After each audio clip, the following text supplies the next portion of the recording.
Y'all come on in, baby. Come on in.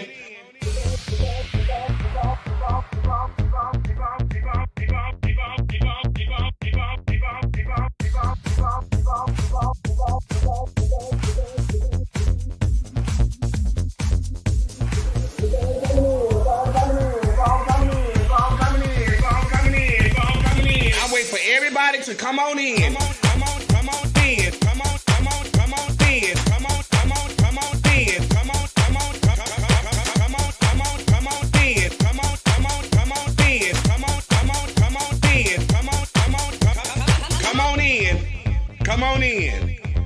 Come on in. Y'all keep on coming in. Keep on coming in. Come in. Y'all know when I go live. Y'all know I'm gonna go live. Keep on coming in. Keep coming in. Keep on coming in. Keep on coming. Keep on coming in. Come on in. That's right, keep on coming in. Y'all keep on coming in. Come on, come on, come on in. Come on, come on, come on in. Come on, come on, come on in. Come on, come on, come on, come on, come on, come on in. Come on, come on, come on in. Come on, come on, come on in. Come on, come on, come on. There's no budget here at the Boom Boom Room. See, we have no glam squad here. There's no hairstylist, no nail technician, no makeup artist, just you. This is a do-it-yourself type of gig over here, sweetie. So guess what? This will separate the little girl from the women. Now let's get to it. Y'all keep on coming in. Come on, come on, come on in. Come on, come on, come on in. Come on, come on, come on in. Come on, come on, come on.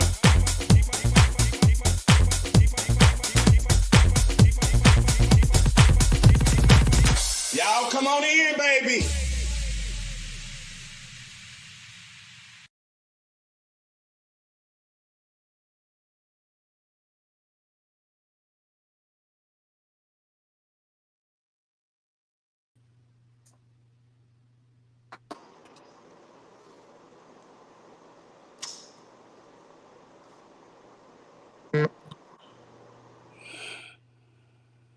Don't ask my neighbor. Don't.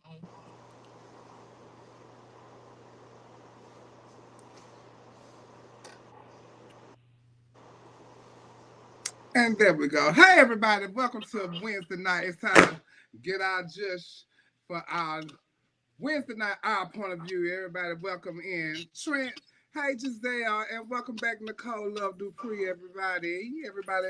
I want you to click like, click share, let everybody know what you're doing, what we're getting ready to do, and what we're talking about tonight. And I want y'all to join in on the conversation and get your view all across also, because it's only your point of view, you know.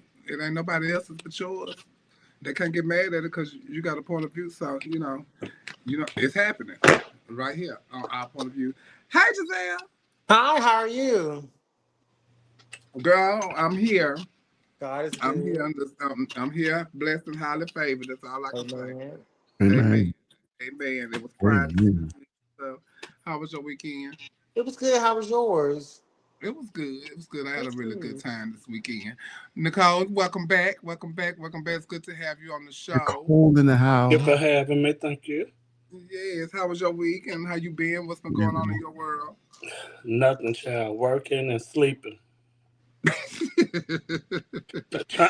Trying to stay out the hot topics. Gotta keep a bitch from getting down. Yeah. Pew pew. How Yeah. How that's been working out for you, girl? That's staying out of them hot topics. I was fine. I just don't go nowhere where nobody see me, really. I know that part. Okay, stay away from. Hey, son. Trent, what's been up in your week? How your week been? My week been good. I just got back from LA today. We went to LA to do Hollywood Squares with Pat. I've been down there for like 3 days. Came back today, got to repack my makeup kit. I got to go to Washington, D.C. Yolanda's doing 4th of July for the Capitol, and then we're going to Essence Fest. So I'll be going all weekend. I was supposed to judge North America, but I can't now because duty calls. When is North America? It's this weekend. Ain't no duty, it's that check. Oh, you better talk about it. I know what? I said it ain't no duty, that's a check. Sure, that part. It's the J-O-B, honey. That's what it is. I got to clock into my 9 to 5. That's when I say, girl, you be booked and busy. I said, yeah, when you go to work in the morning, you clock in. This is how I clock in. That's my clock in. Clock in, honey. My clock in just sometimes happen to be sometime in the car. It might be at the airport. Good. So, bitch, that's just my clock in. It might be in the hey, David. So, you know, it is what it is, but we clocking in. My week was good too. It was Pride here this weekend, but I don't do too many Pride events, and that's funny because people always ask me, girl, you booked for Pride? No. I did my little show on Friday, and then I had my flip phone brunch on Sunday. So that was really, really good with Algeria. Algeria was in town. So it was fun to have her here, and it was a sold-out show. And our seating is seat capacity is 500. So, child, we did a really, really nice show. Y'all had 500 people in the building. Mm-hmm. Wow. And it was a Beyonce theme. And what I live for is the fact that, they had people come from everywhere. I had like some of my friends come that was from Corpus. A friend of mine from Albuquerque came. And because they were all going to the concert. So they pre-gamed at the brunch with me from 2 to 4. And then they went to the concert. And I was like, let's see. You went to the concert too, right? I did. I went on Saturday. It looked like you had some good seats too, because you was close. But baby, let me tell you something. That hold down is for hoes. I ain't nobody got time for that. Now, them people pay too much money to go to Beyonce and pay that whatever they pay to go to the hold down. And ain't no seats in there. Ooh. Ain't no seats. You standing up the whole 3 hours. Damn. Baby, she can't get none of my money. Bitch, I'm looking with. I went with somebody. I don't know. And I looked at the tickets and it said $511, and I was like, okay, no. Baby, the only way I'm gonna go see her, she got to have Kelly Michelle, Latavia, Latoya, all up. That's the only way I'm going. If they all coming, I'm definitely paying the coin. Yeah, I'll go see the Destiny Cheer. That's the only thing I'm going to see. I'm going to see the Destiny Grown Ups. I am. Not the Destiny Grown Up. Yeah, not the Destiny Grown Up. I want you to know I am in the building for that. Like you and me both. That'll be epic. And Brandy. I'm gonna be in the building for that. But you know what? I loved though is talking to the people that come here they came for the Beyonce concert. And they got to experience Houston the weekend, and they saw how much Houston really, really loved Beyonce. Mm-hmm. And they was like, "Wow, it's really amazing to come here and see her get her G's, from her city." I say, "Cause baby, it be Beyonce, everything. They have a mural in nice. that's downtown on the side of a club, and it's brand new that they painted, and they thought it was. Why did they put Gwen Stefani up there?"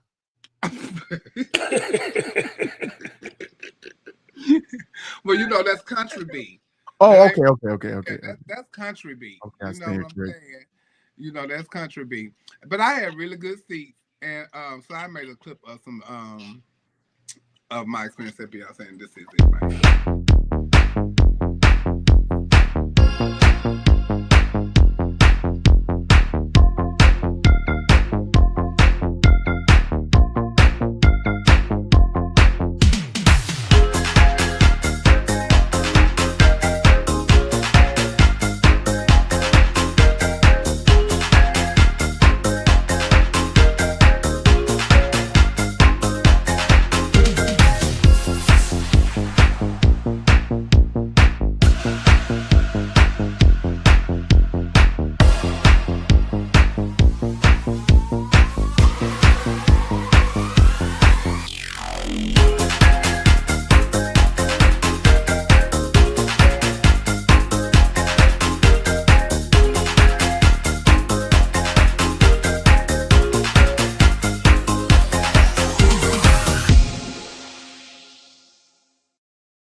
Oh yeah, baby. You was in a good place. I don't like to see a concert unless I'm that close. Well, now I know that, I never go to the hold down. FYI, for you bunch of Beyonce fans, I know y'all want to be close. Don't go to the hold down. The best seats is probably the ones in the front, the hundreds, because you get to see everything. And she comes down to the end of the runway a whole lot. So it's better to have those seats that's like right in front of the stage instead of the ones that's like in the star.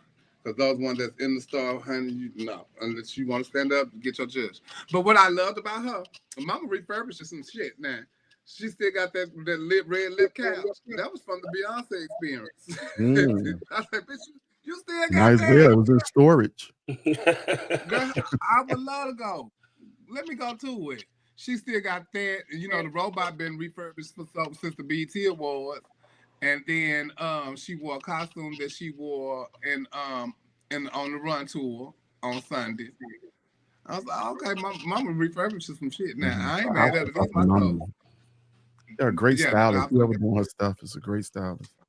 Ty is back with her now, and Oh, nice. he's been styling her. Ty's from here in Houston, and so he's back with her. So it's good to see him back. He started with Destiny's Child, and that's how he got his start with Okay. Tina brought him on. So he's been working with them for years. So shout out to Beyonce and Shout out to Beyonce and the Cowboy hey Carter Sharon, tour. Cowboy Corp. So I know y'all gonna be going. Blue Ivy got her a piece, baby. Let me tell you something. Hmm. That Blue Ivy dances her ass off. Oh And, yeah. and she's so committed, and you could Yes. tell. And now it's so free for her to do, and all that she flows and she smiles, and she even makes like faces and stuff. So that means like now you're comfortable. Oh yeah. Now you're comfortable, and she's so Yeah. pretty. She's Hard work and so dedication. I love to see it. that little girl is pretty, honey. And Yes, she she is. tall and I can sleek. see her being a modeler. She's a modeler. Yeah, I can see her being a modeler. I really That mama can. is tall and slim, honey. She looks good. She Yes. looks And good. can walk. She got a little walk on her Yeah. there. She just ma'am. She a little Beyonce, honey. She a little Beyonce. She don't see I Northwest. want She to. don't see Northwest, baby. I have a guest that's going to come in with us because we getting ready to start our hot topics. And I've been wanting this lady to come on, this young lady to come on the show. I got to get it right because she'll cuss me out. And I've What been up, wanting her to man? so passionate about politics and stuff like that. She is the reigning Miss Gay US of A at large from Dallas, Texas. Let's welcome in Loretta Armani Mack. What's Y'all up, give us some Loretta? love. What's up, What's up, Loretta? Loretta? Hi. Can y'all hear me? Hey, Now y'all. we can. Hey. Hey, girl. Hey, what's up, sister? Thank you for having me. Yes, I'm glad you finally made it to the show, girl. You was off on Wednesday. Something like that. You was you have really been doing some good things for US of A at large, and you got a couple of new prelims going, and you just had a prelim this weekend. And where was it at? Louisiana. Miss Louisiana at And large. who won the prelim? Shout out to Flame Monroe. That's plain. Who won the prelim? Lindsay Page. All right, Lindsay. All right, Shout out shout to out to Lindsay Lindsay. Page on her way to Miss Gay US of A at large. When is Miss Gay US of A at large? October 7th, 8th, and 9th in the Rose Room right here in Dallas. Okay. So y'all go and support those girls that's competing. Might be your friend, cousin, auntie, sister, whoever, and down there at Miss US of A at large in October, and also support Loretta Money Mac. Shout Thank out you. to DeBalin, Mr. Blackgate Houston. Shout out to Puck News Network and Mhm. everybody. Who else is in Shout here? out to Paula. Paula up in here. Paula Sinclair. No, child. Oh, Paula Nuna damn. Bell ain't finna be watching her phone. I was gonna say, what? No, I know how you learned Daphne how to. Dupree. Oh, Paula. Paula. Okay. Heavy prayers. Heavy prayers. Heavy pocket. Heavy prayers. It's time for hot topics, everybody. It's time for hot topics. There's a lot going on in the news these days, and things are not looking so good They're not. for us. No. You know, I thought things was gonna get better. I thought, somewhere they was gonna see that things went right around this piece, They and y'all was gonna complicit. turn the table. Y'all was gonna turn the tables, but yeah, y'all turned the tables all right. Y'all keep turning the table on this head, No, they turning the and party. so the big beautiful bill has been passed, right? Mm-hmm.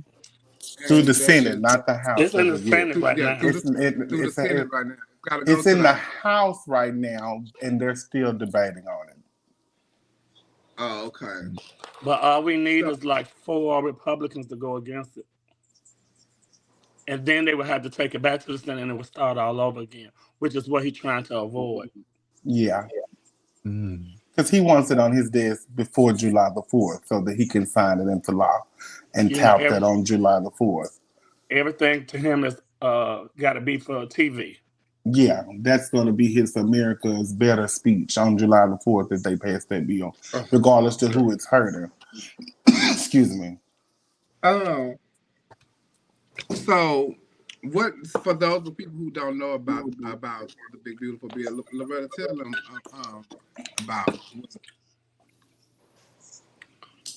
Okay, so basically, in so many words, this in for the people who really aren't into politics, because I'm somebody who just got into politics. So from my understanding, this bill is going to knock people off their health insurance as far as Medicaid goes, because a lot of people use Medicaid, Obamacare. People don't know in different states, Medicaid is considered Obamacare. So a lot of people are going to lose their insurance. Mothers are going to be kicked off food stamps. They're going to make it harder for them to enroll into these programs. And it's so much stuff in this bill. This bill is 1,000 pages long. The Democrats haven't really been able to really go through the bill. So we don't really know what's all in the bill other than the stuff that they've been letting us see and what they've been putting on the internet and what we've seen on the news. And we know that has to do with insurance cuts, food stamps, nursing homes closing down, and things like that. And it's just going to hurt a lot of people around America and a lot of our family members. I'm someone who was raised on Medicaid benefits, so a lot of people I know, a lot of celebrities, a lot of stars, a lot of football players came up on those type of benefits. So for people to just be okay with it happening, it really is disturbing. And I get that, P. Diddy and all that stuff is in the news right now, and it's good tea. And it's good to see and it's good to talk about, but at the same time, while those distractions are happening in our community, they're literally gutting our rights. Like during the daytime while we're on social media, cheering on P. Diddy or beating him down, they're passing laws to hurt us, not just gay people, because I think that's what a lot of people in the news see. They see, oh, it's the gays, and that's a ban on gay stuff. We don't care. No, it's so many things that they're taking away from us right now that just doesn't, it's not just for the gays. And excuse me, because I get a little passionate, so I get a little tongue-tied, because this is something that really, really is going to hurt a lot of everyday people. You're not going to be able to just go and get emergency food stamps like you think we used to be able to get emergency food stamps. I'm someone who has done that. When I needed them back in the day, you're not going to be able to go do that. They're going to make you prove that you don't have anything. They're going to make you go to work in order to get these things. And all of this stuff is jammed down in that bill. And it's going to hurt a lot of people. It is. Nicole, do you think it's going to pass when it gets to what's going to the Senate? It's in the House. It's in the House, but it got to go to the Senate. No, it just came from the Senate. But if it goes to the House and it gets rejected, then it goes back to the Senate. And what they're trying to do is they're trying to leave it exactly how it is now, with all of the cuts in there. They don't want them to try to reword it or change it up too much before or if it gets to his desk. But all we really need is 4 Republicans to not vote for it, and it will have to go back. So it's like a little ping pong game going on right now. Yeah. But if you keep getting it refused and it keep going back, it's going to make it harder for them to pass. See, with this way, it's like over 17 million people will get cut from Medicaid and Medicare. Over the next 10 years. Over the next 10 years. Then they have a whole bunch of Project 2025 stuff buried in there. Yeah, it's all buried in this. Well, that's why he kept calling it the big, beautiful bill. It has everything that he wants to pass in his agenda. He have all of it in there. Yeah. Everything. So all of the stuff that's in Project 2025 is stuffed in this bill. It's just worded different. And in order to pay for it, even in there that would take away Supreme Court judges' ruling, so he never have to listen to them, or he could just go over their head, which is what he's been doing already. Anyway, right. Let's not forget that it's going to put the country in a huge debt. Yes, and then where they're trying to put a lot of the funding there? Into ICE. And into the military. Yeah. So now he's even trying to sign in that 18 to 29 years old, that you're going to have to get enrolled into the military if you don't go to college. But you're going to have to be able to pay for college fully yourself or get a scholarship. So all the stuff with Pell Grants and all of that, he's cutting all that away. And that's in order to pay for tax cuts for the rich, for the rich. himself, So there are only because he 83 wants tax cuts. billionaires in the country. There are And 83. he's one of them now. He's one of them now. Right. Because of his crypto. Mm-hmm. So And now what he wants his to website. do is he feels like we have to use our youth and all of that to build the military up so that we can be prepared to go to war if we had to go to war with China or somebody. And in order to pay for all of that, they're taking away money from schools. They're taking away money from children. They're taking away money from nursing homes. They're taking away from insurance. Everything that poor people and middle class people use, single mothers, single fathers, old people, they're taking those things away, or they're making it harder for them to get them. Who they're making them have to re-enroll into these programs in 6 months. So if you forget to enroll into Medicaid within that 6 months time frame, you don't get it. You don't get it at all. They're making it so hard for them to do anything, and it's just a bad bill. And I'm over blaming Trump and the Republicans, and the reason why is this. As someone who has voted Democrat, I have always wanted the Dems to rally around Joe, Obama, and whoever else was representing our party. So they're just doing what we know they're going to do. We need to hold the blame to these MFers, excuse my language, that voted for him. Those people that put him there. This is their fault. Because the Republican Party has shown us time and time and time again that they were going to stand with party over country. They already told us that. So when those people went to the polls and voted for Donald Trump and all those other people, they knew the Republican Party would put party over country and did not care what anybody thought or said once they got power. It is the people that voted for Donald Trump fault. But those people also thought that the other that they were voting for wasn't them. Exactly. So he told them everything that he was going to do. Everything. Yes. He told you there was going to be mass deportation. He told you he was going to cut stuff. The only thing he just kept lying about was kept saying that he wasn't going to cut Medicare, Medicaid, and SNAP benefits. But now he's saying that they're going to remove it from waste, fraud, and abuse. And that's why HIV funding is going to be cut also. Yeah. So and then all of that is being cut from RFK, and he's sitting up with a worm in his head. In a metal plate. These are the people. You can't tell me in your right mind you watched RFK talk like he's been drinking cigarettes and Coca-Cola and said, I'm going to vote for this man to be over our health. You have to be crazy. Then he turned around in the hearing and said, well, I wouldn't take medical advice from me. And the lady, the representative, yeah, you know what? That's the only thing I agree with that you said today. And he don't know nothing. But none of them do. And he put all those people in those positions so that this time around, nobody would tell him no. But what I also think too, and I could be wrong, Trump is just the mouthpiece. Those people that wrote Project 2025, they run in America right now. Yep. Those people, because I don't even know if you saw that news clip, Nicole, where Trump was sitting at a desk and he didn't even know what he was signing next, and the guy was like, "Here you go," and he said, "Oh, now what is this?" And he told him, and then he just did an executive order on it. Trump doesn't know what he's signing. He's not comprehending what he's signing, but he knows what he wants, and that's to be in power.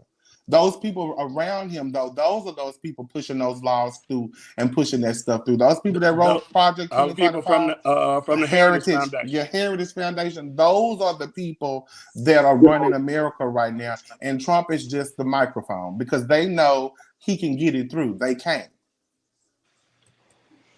Well, they got the right person to do their dirty work.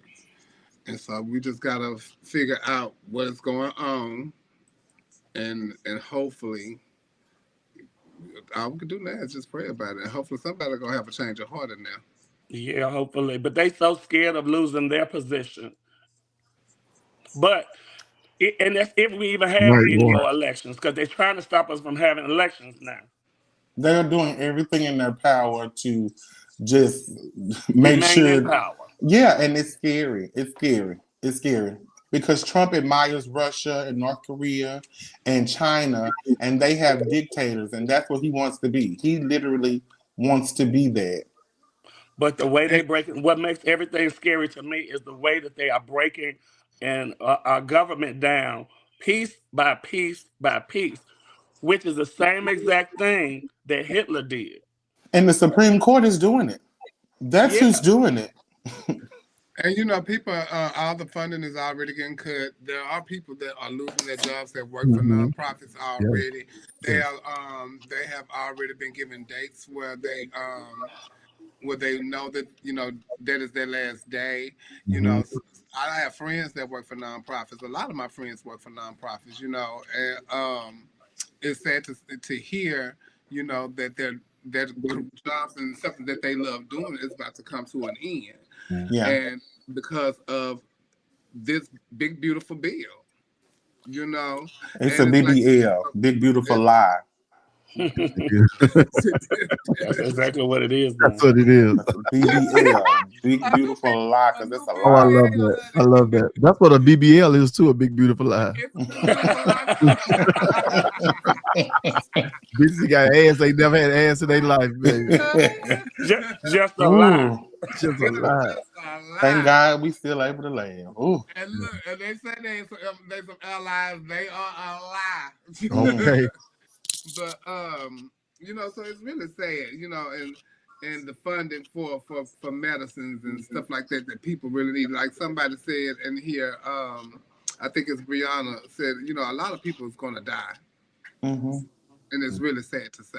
And it's going to be a lot of old people, and it's going to be a lot of children that's going to die because they're going to be hungry.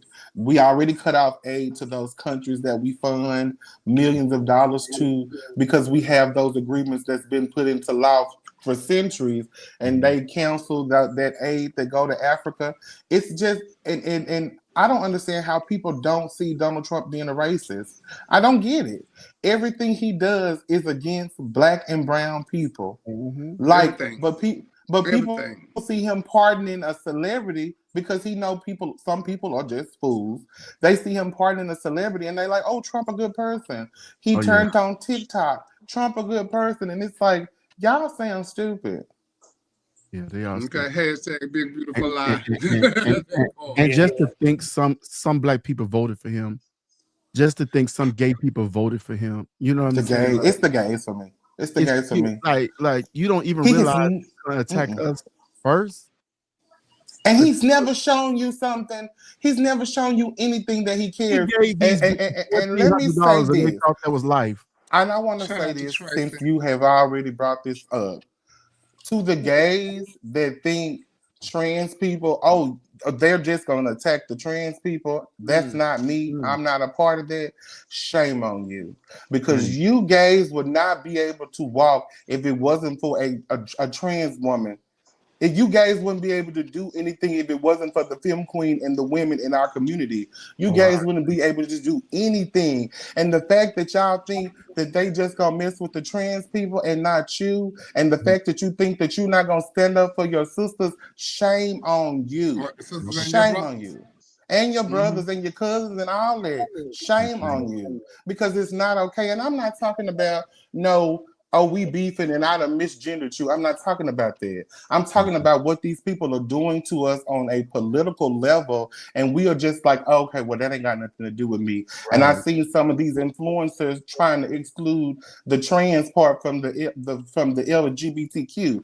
I'm like, how do you take out trans? It don't make sense. It don't add up. The letters don't, another lie. How do you do that? Well, it should have started with the letter. Should have started with a T. Yeah. Yeah. Listen, a trans woman saved my life, honey. Well, I think at the end of the day, it's when you're using the trans part and all of that, I think that's being just used as distraction from other stuff that's going on. Y'all want to make a big ruckus at first because it didn't work with the bathroom stuff. Then you want to go after, oh, it's because they're in sports. In the entire United States, do you know how many trans people were in the sports that they were talking about? 10. But you want to know people. something funny? What's Well, crazy? But they I'm made a gonna say ruckus this. about the whole entire United States. 10 people. I know everybody recall growing up with someone trans, but not knowing they was trans. It was a boy that looked like a girl all the way, or in sports or on the other team. Nobody ever said anything about that when we were young. That wasn't a topic. But the Republicans found a way to make it an issue with straight men. They made it an issue with straight men, and straight black men picked up on that, and then it turned into it was an issue with trans people in general. And every other day, somebody from Congress is found to be molesting some children. Or some Yeah. pastors. Don't forget about the pastor. One of them clergymen. Make them get on their knees for everything but prayer. I know y'all heard about that Diddy has been acquitted on most of his charges. Oh Lord. Since we did touch on Diddy, and Pissy Diddy. oh, Pissy Diddy, he has been acquitted on most of the charges now. And this came out today. Not guilty on racketeering, not guilty on sex trafficking by force, fraud, or coercion. He's guilty of transportation to engage in prostitution. And he's not guilty of sex trafficking by force, fraud, or coercion. And transportation to engage in prostitution is guilty. That's on his girlfriends. But how do y'all feel? Do y'all think they should still hold Diddy to the fight just because he wasn't convicted of those things, and knowing what he did is what it is? You know, it was bad. No, it was all those things. He just wasn't, charged by the court. What do you think, Giselle? I think that I don't think he was guilty of. Well, I think he was racketeer. I think that was a hard charge for them to prove. And I also think that it was a hard charge to prove trafficking for Cassie and the other young lady, because they kept going back. They kept going back. They kept going back. And even though, even if you say no that one time, I think as a juror, you're hearing, well, you already got your money. But you kept going back, and you said you liked it, and you said you want to have one of these freak offs. So then you wasn't coerced, or you wasn't like, you did it willingly. So I think the charges that they got him on were the charges that they could get him on, And I think he is guilty of all the charges, but I just think that, he had a great defense team. What you think, Trent? I'm with Giselle on that. They failed to prove what they needed to prove, or what they tried to convict him of. They failed to prove that. So he might be walking up like, I don't know if he's gonna walk free, but all they proved was he was a fucking freak. Mm-hmm. All they proved is he like a bunch of baby oil, because I guess you can slide in boot holes easier with baby oil. But y'all do that, it's gonna break the rubber. So you might as well fuck raw, right? Oh. Yeah, that baby oil Wow. eat a rubber up. They tell you not to use it. Something new. I'm gonna have to write that down.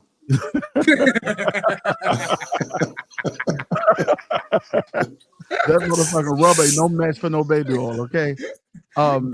Trent said on this day.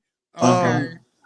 I don't know. I think when it comes to people like Cassie and stuff, and a lot of people say like, well, she was complicit. She knew what she was doing. She was calling the people. She was a freak. It's just like rape victims, right?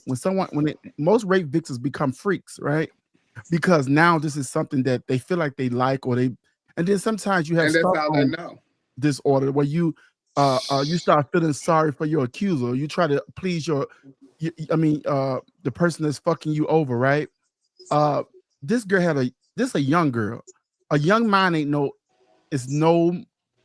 match for an older guy with money, success, power, and influence. It's nothing. Once you coerce somebody and once you start grooming them, they in it now. you know, she lived this lifestyle. She wants to please him, you know, but that's not what he was on trial for. He was on trial for racketeering and all this stuff, and they just couldn't prove it. They just couldn't prove it.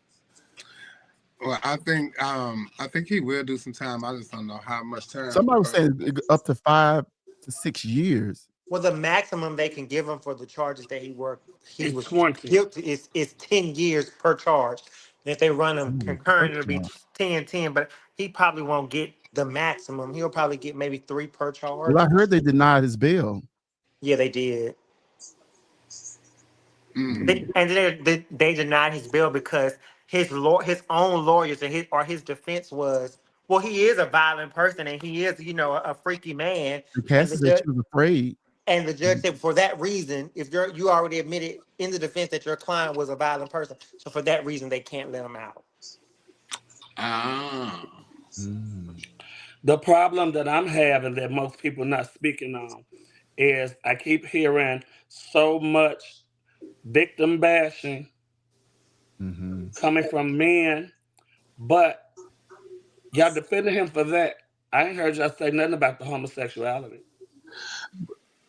Not one peep about that. They ain't Well, gonna they say ain't going to details. I believe But was further it than any what they said. homosexuality? I thought he just He was liked to watch taking men men fuck nuts. his.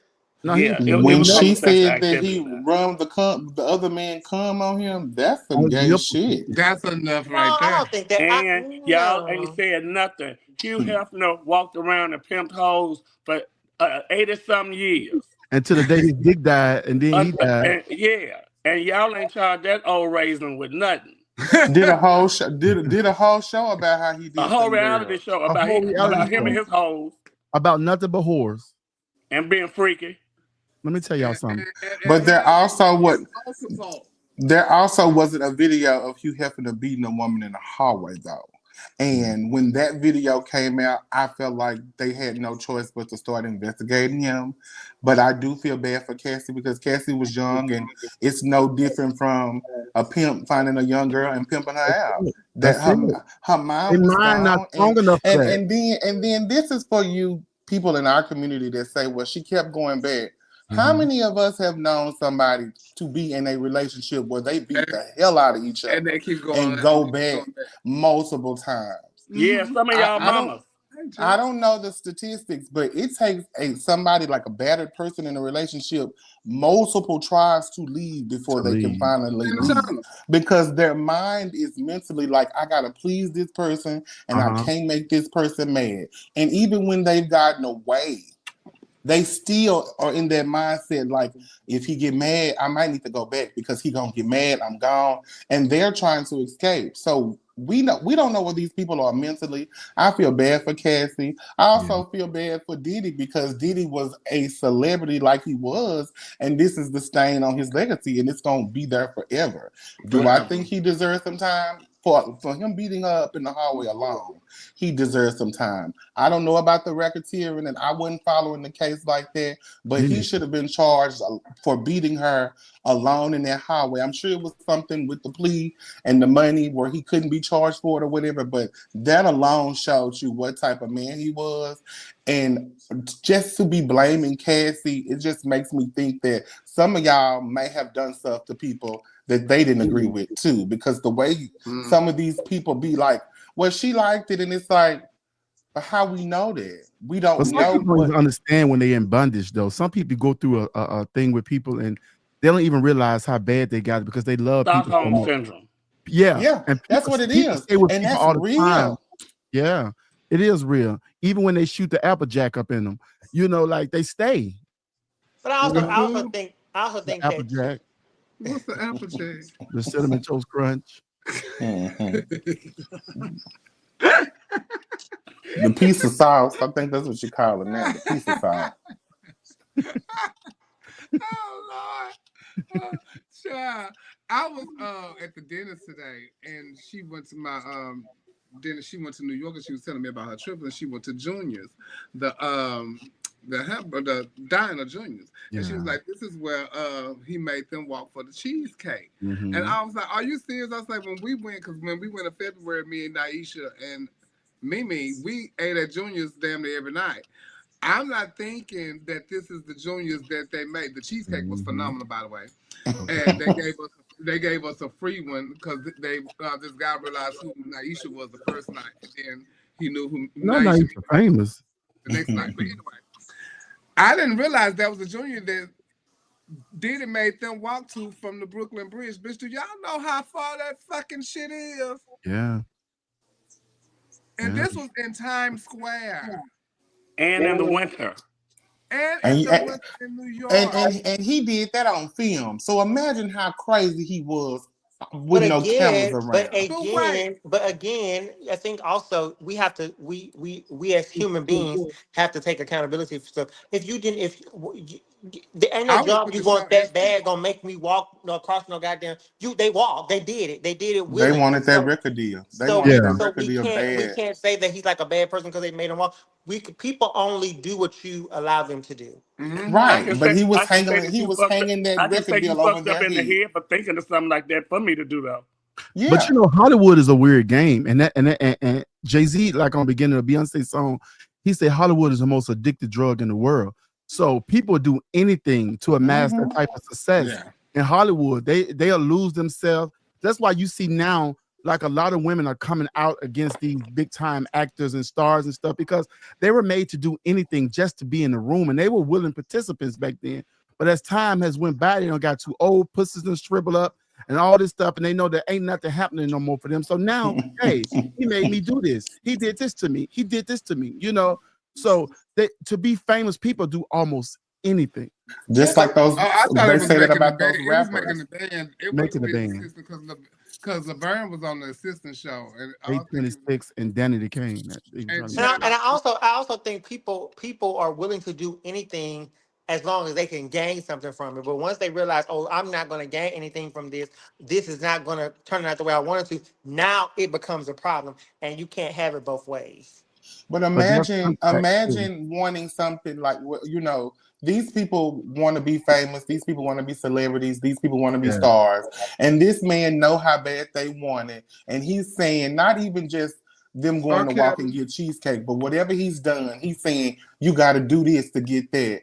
Right. That's horrible to be in that position of power and to make knowing people will do whatever you say anyway. You say, well, you got to do this to get that. You got to let me record you doing this in order to get that. That's horrible. But it's happening in Pageantry too. And that's a horrible person too. You're horrible. That's so many boys have so beat up there getting first run up and winning. You're gonna start a fight. It sound like you want to get into it with the homosexual. You damn right, Trent. You sound like you want to fight with the homosexual. Give us an example of a boy you know. Oh, I know plenty. Okay, well, give us an example. Call out one. I don't know. There's a whole bunch of first runners I know that got their Call out some so we can know. I want to laugh. So around that time, people had cauliflower in their ass, so that was a big thing right there. So cauliflower in their ass. First runner up, I let 5 people fuck you on the board. Listen, it's happened. And you still ain't part of the next. To this day. Then I heard that after they came back, and he ended up giving the cheesecake upstairs to Beyonce because they heard she was upstairs, so he sent the cheesecake to her as a gift. Bitch, I would have been mad. If Beyonce knew that he made them do that, she would have not even ate the cheesecake. Oh, I would have been so mad. So yeah, she would have ate it. She'd have been thinking, child, I'm sitting and waited all this time for them to get there and get back with this. Cut me a slice. Look, that's been like Miss Thing from the hell. Yeah, cut us slice. Okay. I know y'all seen this went viral this week. Chris Robinson, a hurdler that was competing in I think it's the 700 dash track, and he had a little Janet Jackson. It's a brilliant run from the American to constantly be adjusting certain parts of his equipment and possibly his anatomy down the home straight there and around that top bend. Goodness me, that's a very relieved Chris Robinson, I think, from lane 3. He's a tall fella. It wasn't the ideal lane draw. Congratulations to Chris Robinson for battling a problem that does emerge occasionally. And perhaps in a race.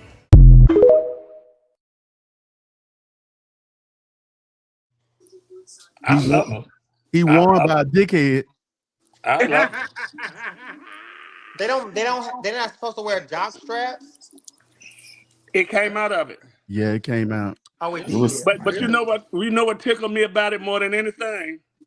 He Did y'all still hear won. how excited the sportcaster got? He said, Well, "Oh my!" That motherfucker was righteous. You know what I mean? Well. What the hell? I ain't never seen nothing like that. Not quite. Not in all my time. They end up having to apologize to him for their commentating, on their commentation on the show for. But child, I know he got a lot of inboxes and followers I after know that. he did too. Oh baby, everybody gonna be in love now. Yeah. He finna get all kind of Calvin Klein endorsements and everything. Oh yes, Draws, all kind of draws. You right about that.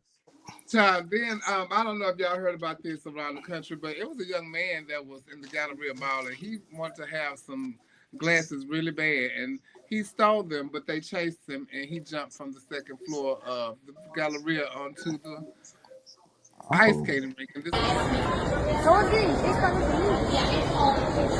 Okay. I'm sure you guys are wondering, how did this even start?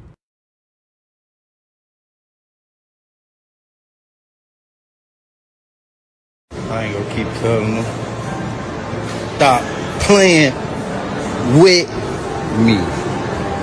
Damn, feel me?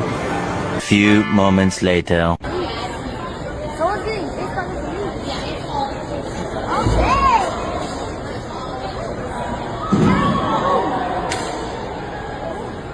Oh my god. His ankle came off.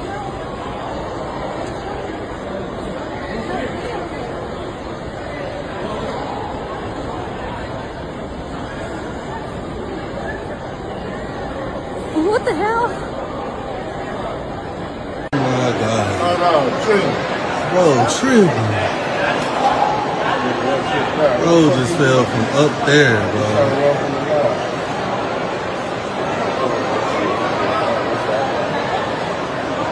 Bro, tripping. These dumbass nigga jumped from the second or third floor in the Galleria to the ice, running from the laws. He broke both his legs. Bro, both his shit. Look at his legs. You gotta be the dumbest nigga in the world.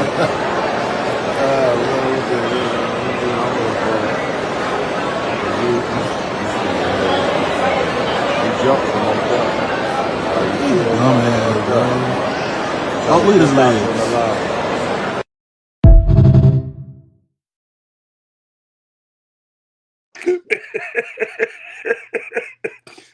girl, how dumb do you have to be? I guess you couldn't see out of him. And did y'all see the way he hit the ground and his legs did the split? went into some parentheses, Oh, baby. Stop playing with yourself. You know what? That lets you know how influential we are. And he went into some double C's and they gave him some double C's. Well, the beauty is that he didn't go straight to jail. He got a little rest stop on the way. Went to the, But listen, but now you're gonna go to jail with 2 broke legs. Well, they say right before that he had just looked at Miss Tanda. I Need a Hero video. Here you go. Here you go, Trent. Here you go, Trent. See what I'm saying? Oh my God. All the good men gone and well. That's when they're supposed to tell him, get down. He did. He did get down. Shit. Two floors down. I need a hero. He needed a hero. If I tell you, bitch, I was like, this motherfucker legs and fell into some parentheses. But first of all, I know you're a little slow because you done stole the glasses and didn't leave the mall. You gonna walk around the mall after you done got away with the glasses? Okay. That's just it. He didn't get away. Right, but you should have went outside and ran instead of in there. Ooh. You in there wearing Anyway, don't play with you. About to get a new set of wheels for the rest of his life. Wait. Yeah, because I don't know if that's gonna go back right. the next day in Houston, this lady, she's 70 some years old. She hits We got a problem. a 18. She hits an 18 wheeler, and she Tripper, you go. She hits the 18 wheeler, but I don't know how she gets out of her truck after she hit it. But she gets out of the truck and she sits in front, in the middle of the expressway. Wait.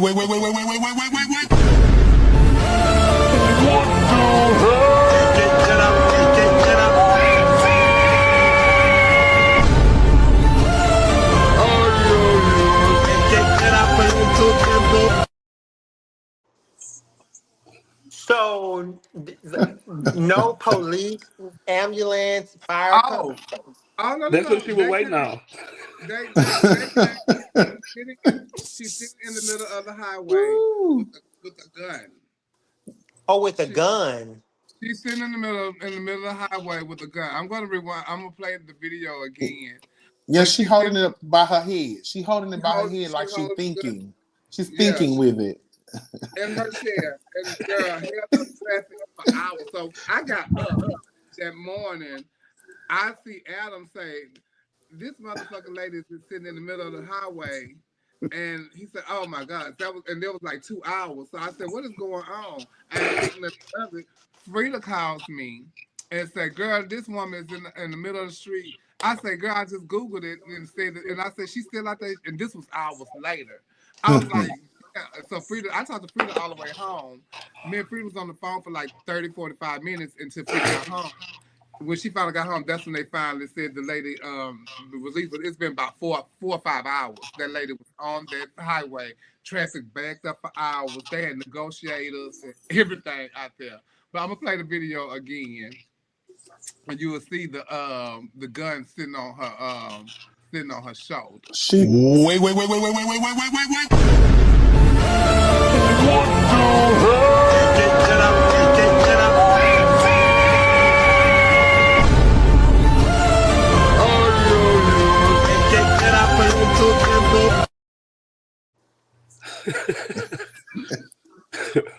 Mama don't take no mess. But isn't Texas a stand your ground state? She ain't got no ground to stand. She Was on the freeway. Down. Yeah. She was in the middle of the interstate. I don't blame her. But wait, in the first 2 hours, look what they did. And Tim Bago told me, I blame Tyler Perry.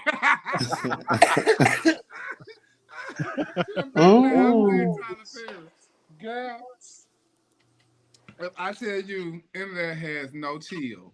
No. That was sitting right in the middle of the freeway for about 4 or 5 hours, and but they didn't do no update to say, you know, what it was or why she even did what they did to her, because she had a car accident. Because it's like the truck was like this, and then the other video you can see her car, and it hits her like that, and it spins her around. So she gets out of her fucking truck and sits in the freeway and say, fuck it.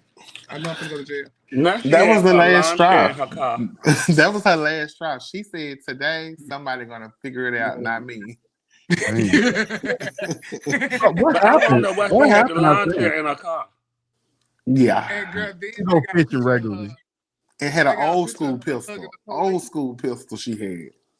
One shot at a time. It would have took up forever to fuck some people. One of them Russian roulette pistols she had. Neil, what's going on, Neil? Hello. Hey. Hey. The Doom Daughter has entered the building. The who? The who? The Doom Daughter. What's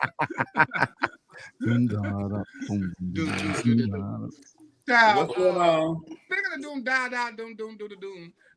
Y'all go and watch Venus. It's on, I think it's on Hulu.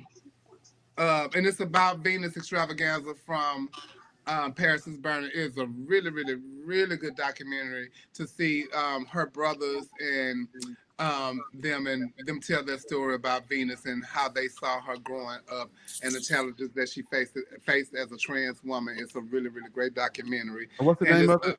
It's called Venus. Venus. And Venus. it's about Venus Extravaganza, who was in Paris is Burning. And also, it's another documentary called Enigma that's out right now. Y'all should check out. It's on Netflix. I'm sorry, it's on Venus is on Netflix. So check it out. It's really really good. Yes, it is. I really really enjoyed it. And speaking of trans people and all that kind of good stuff, that was a pageant the other week, and it was called the Impulse Pageant. And Wendell, who is owner of the pageant, along with the Impulse Foundation, that he went on Baxter Braxton's show to talk about what had transpired at the pageant and why. Whatever. I don't know why he went on there. I really don't. Wendell went on to Baxter? Yes. Okay. He went on to Baxter's show. I don't know why he went on there to explain what is the people want to validate themselves.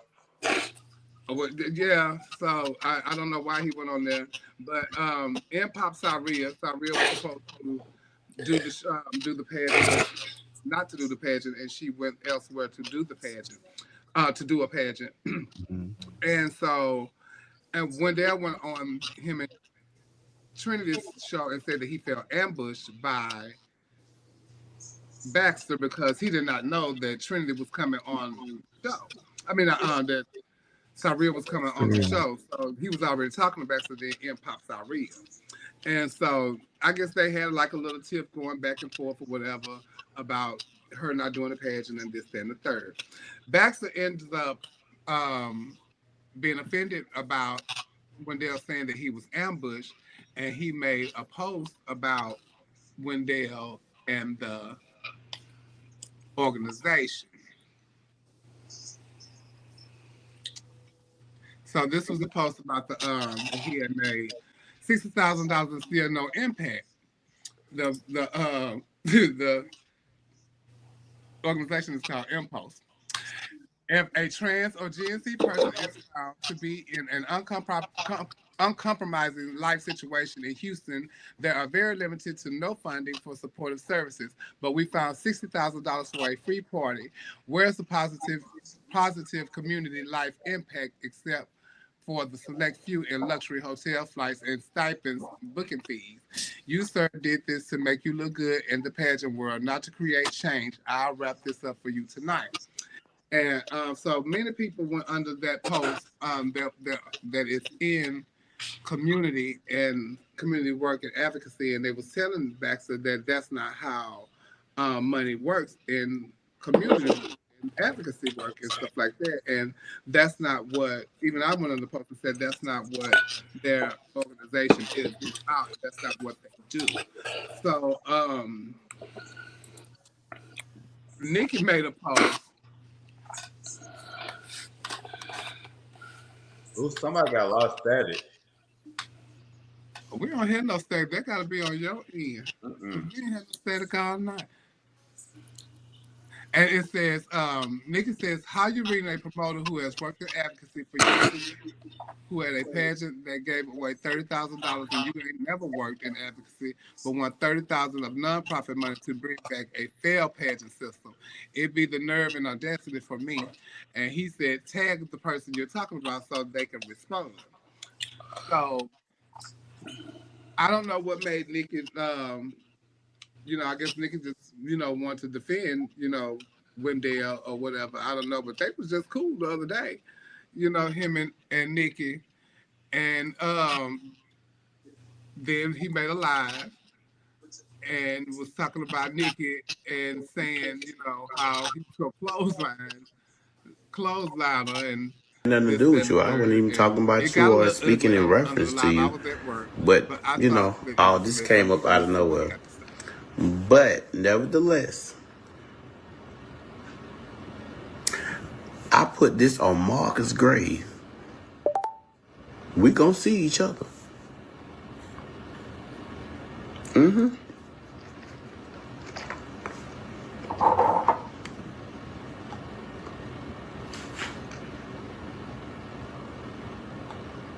You be ready for me,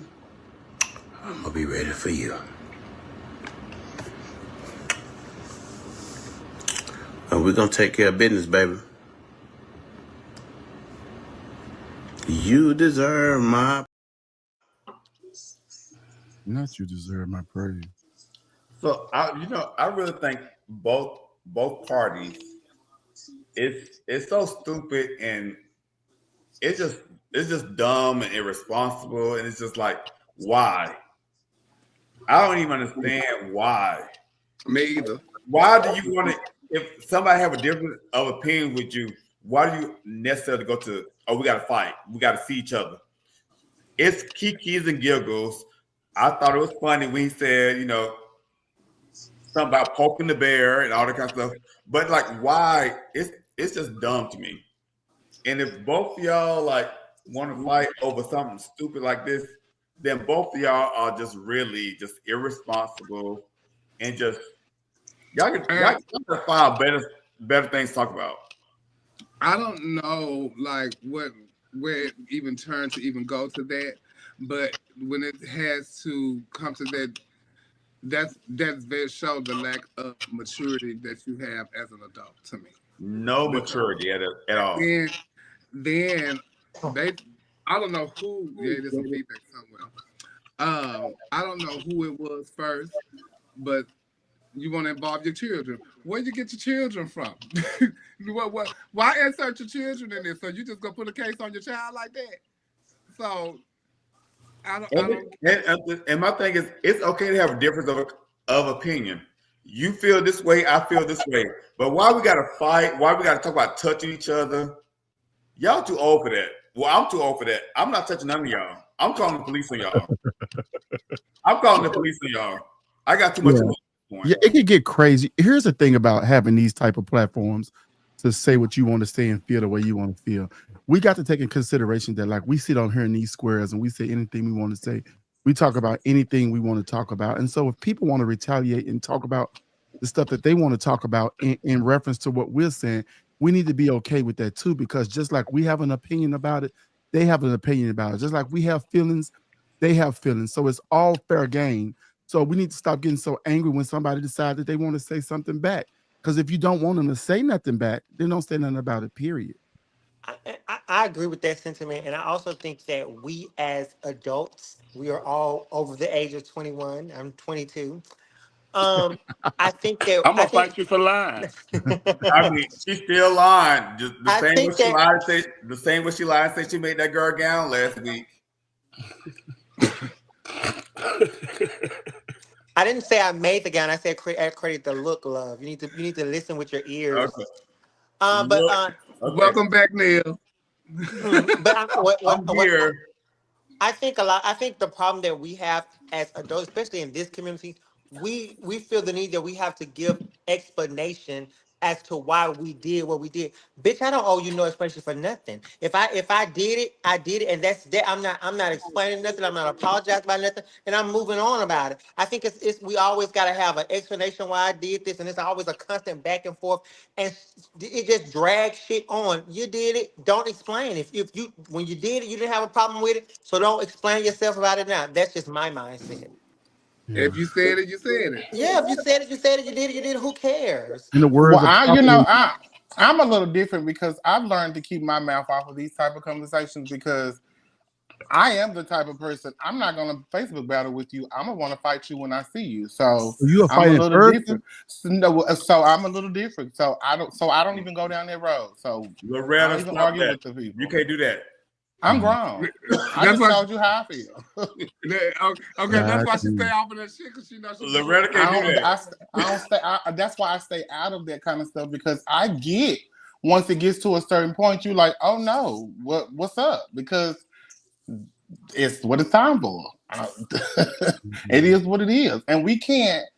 Grown folks gonna be grown folks, just like she said. We grown. Grown folks gonna be grown folks. So however that grown adult decides to handle their situation. Baby, have at it. If y'all gonna shoot each other, send me the video. Get down. No shooting. Get down. But again, why are we? That your opinion is I did XYZ. Why am I arguing with you about your opinion? Why am I trying to defend? Why am I trying to prove my opinion to you? You I know, can't. You know why? You know I'm why, not trying to Giselle? persuade you to argue my side. It's like, who Be- gives a shit? because it's so many of the queens and people that need validation from other people, and that's what I fuel off fire of people needing validation. Like, why you need validation from people, bitch? But it's Stand just, in who you are. But as long as I know that you need validation in other people, I'm always ring your bell. I'm always gonna do things that I know that's well, gonna. but validity is not a is a thing that most people would like in they chosen fields and stuff. You know, I know, but there's these people nothing need wrong with validation. wanting validity in the things that you're great at or the things you do. You know what I'm saying? Not to me. I have really hate to see that happen on there just because somebody got their opinion about something, and that's the way you can tell a person that they're wrong. And if you know you're wrong, just stand in it and say, okay, I was wrong. Yeah. I was wrong. But you can't fix anything on social media. Social media isn't the place to fix it. So going back to the stats you talked about earlier, which the one? Wait, but back. hold on. Before just say like Baxter was saying, about the money that was allocated for what had happened, and not knowing the information first, and not knowing what type of organization that they were, saying that I was wrong. Because you was wrong, because they are. They think they motto is party with a purpose. So they don't allocate funds to help people. They don't give out money. They have parties and they give events to bring awareness to places and things and people that can give you the access to things that you need. Yeah. So that's the kind of organization it is. So don't read them and say, well, they put out all this money, because you don't know where they got the money from to put on, so it can bring awareness to those different organizations. Because I hosted the pageant, and I announced at least 5 different organizations from that was there to support that pageant that night, and I talked to them and let them talk about what they did and what they do, what they do and what they offer. And then there were 3 branches of Impulse people that was there. It was a Dallas branch that was there, it was an Atlanta branch that was there, and it was a DC branch that was there. So it's not just in Impulse is just not in Houston. It's a national organization. And did Wendell get to talk about that when he went on back? Did you see it? No, I didn't see it, and Okay, so I didn't I don't see know that. if Wendell went on there to talk about that, and if he didn't, that's what he should have went on there to talk Right. about. Right. And say, well, this is what we do. I was telling you. But so what you were saying, Neil? Why does he feel? And did Wendell get to talk about that? Why what, Neil? Why does he feel he got ambushed? Did you not read the post? Because Cyril was then added onto the live, and she was saying, how she felt and the reasonings why she didn't compete in the pageant, and he felt as though that was, he it's a lot. It was live, so he's there listening to her, say her discrepancies, and he felt like that was an ambush. Oh, okay. And it wasn't like if you stand in your truth, and this is how I feel about the situation, you can't ambush me in my truth. This is how it happened. But he was saying that, because like we won't, if Wendell was on the show with us and he talking to us, we'll say, well, hold on, we finna bring in Cyril. That didn't happen like that. That didn't happen like that. It was like I'm talking and in pop Cyril. Oh wow. Well, Wendell was talking, and then he said Cyril. He said, "Oh," and then Baxter was like, "Oh, well, speaking of her, here she is,and then he kind of like but that means Cyril was that is an ambush. That is an ambush. Because Cyril was already sitting in the queue. Mm-hmm. And you could have said, well, okay, well, I do have Cyril sitting in the queue, and we're but the thing is, if you living in your truth, they can't ambush you on your truth. Neil, shut the fuck up about regardless of what, that's still an ambush, Neil. Regardless of what. And also, I think hindsight. Even if you're sitting in your truth, that's still an ambush. You sound crazy. And hindsight is 2020, and he could have said, you know what? Well, Baxter, thank you for the opportunity to speak my opinion. And now Syria's on the line. I'm gonna let you guys go ahead and finish it, and you could have That's answered it what he off. could have I'm did. not even doing. I'm not even giving you your platform. That's it. But in an ambush, you don't think logical. You don't you know, you probably could have been shocked and stunned, like, oh, well, what did I do? Do I stay on? Do I move off? Because I don't want nobody to think, I don't want her to say anything and I can't defend myself too. You know what I'm saying? So it just depends. You know, here's the thing about people. They'll believe anything about you as long as it's bad. Well, amen. Y'all gonna do that. So all that trying to take up for yourself and do it, when they have a big enough platform for himself where he could have went live and talked about the discrepancies or he could have fact checked a few things that were said. I don't have to go on nobody's show. He have a big enough following of his own. You know what I'm saying? He feeding into all of that negativity because that's what people love. That's what our community feeds off of. It's not Meanwhile, we got the big beautiful bill out here, and we feeding off of this shit. You know what I'm saying? Name one thing in the bill. Listen, it doesn't make any fucking sense. So what? So what? It ain't. So what? Whatever people do with their money, who people fuck don't make me nut. What they eat don't make me shit. You know what I'm saying? So whatever you got going on, you just got this fuck going on. And I'm not explaining myself to people about what it is that I want to do in my life. People gonna believe what the fuck people are committed to believing bullshit over the truth. It's more entertaining for them. And we love to be on the line and see people get tore down as long as it's not us.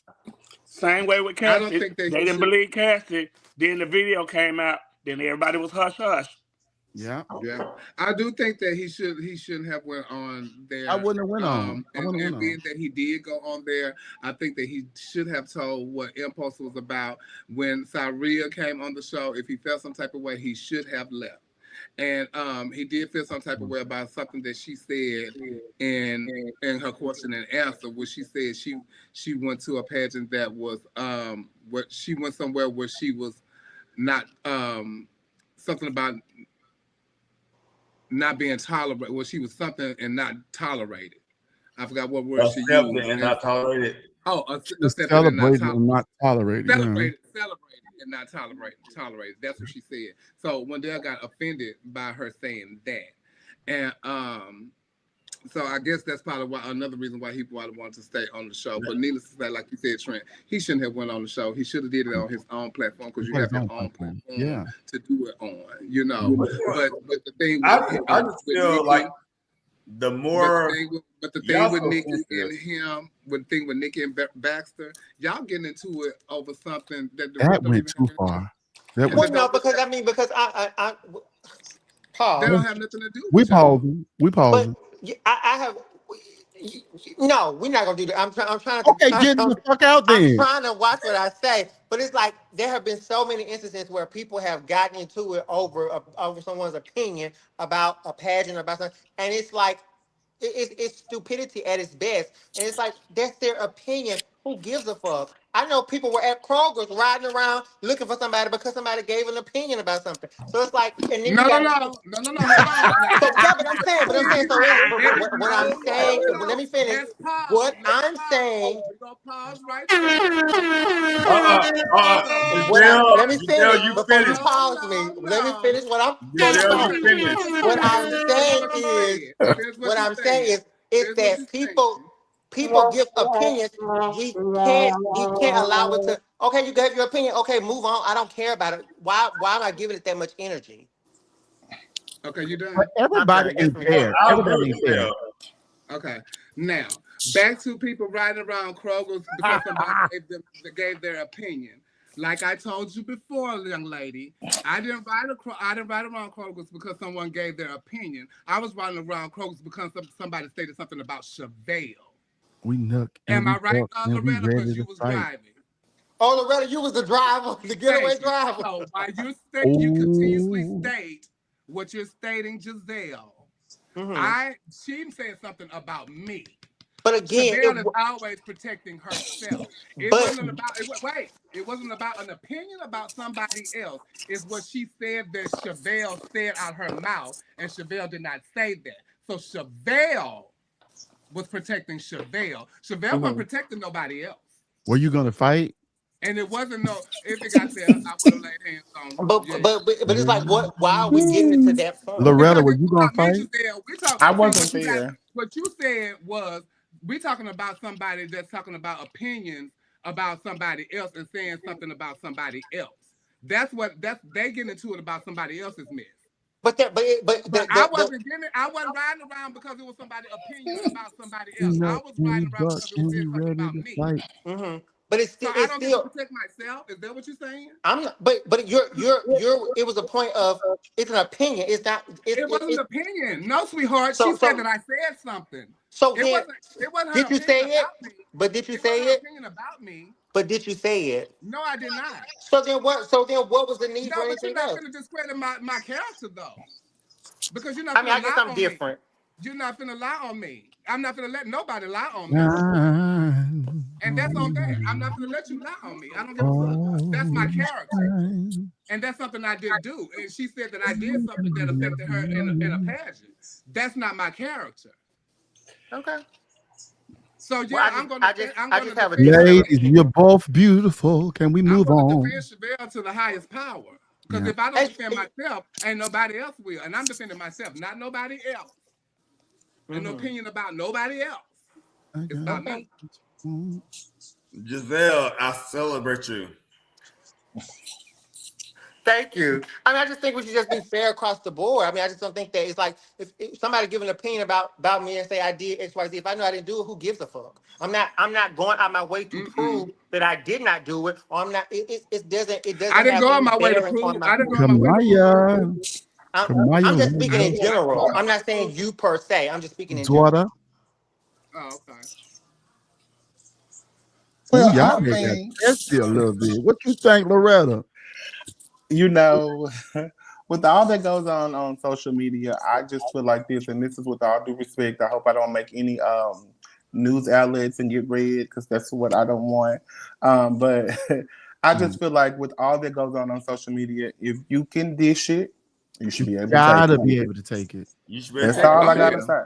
If you can give it out, you gotta and regardless of how you handle the situation or how you choose to handle the situation, that's on you because you're an adult and we can't tell you what to do. We can say what we expect and what we like or what we would do, but regardless of what we think, however you choose to handle that situation, it's on you. But if you can give it out, you gotta be able to take it. True.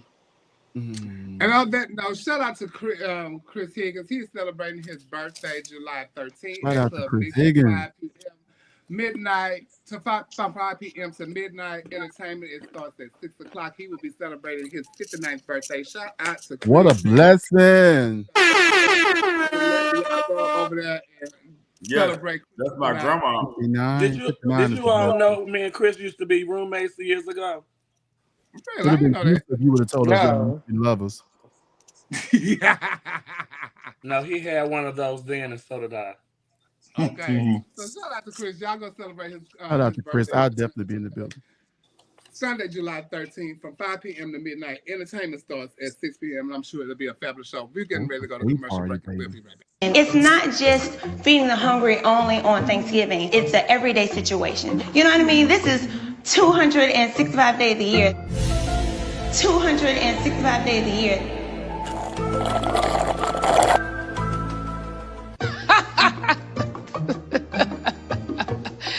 That is funny. 265 days. Where that live at? And another reason I want. You know what? This is all a scheme that Ty came. The guy said that the last time they went to the Ultimate Club, Carmen was sitting on his lap. When he told me that, I said, oh, hell, I paid double for that. But at the end of the day, he never got no pictures. He was telling you a story, Mama. Well, it could have been a scheme that Todd set up for him to come to you with the bush. To you with the bush. Carmen, what the you call Christopher? You know the damn truth, but I tell you one thing, you put your hand on that girl, I'm gonna drag your ass up and down the damn street like you was a damn rag. I wish the hell you would put your hands on that girl. You old low down helper.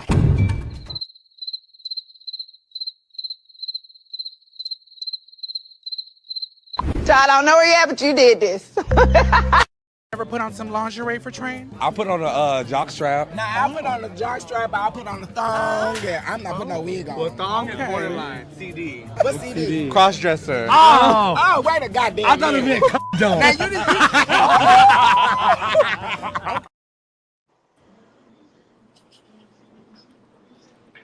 Y'all can say what y'all want to say, but in them baby videos, Nene is always mugging them. Girl, that Nene baby is a kiki to me. Yes, that it Nene is. baby is a kiki to me. I love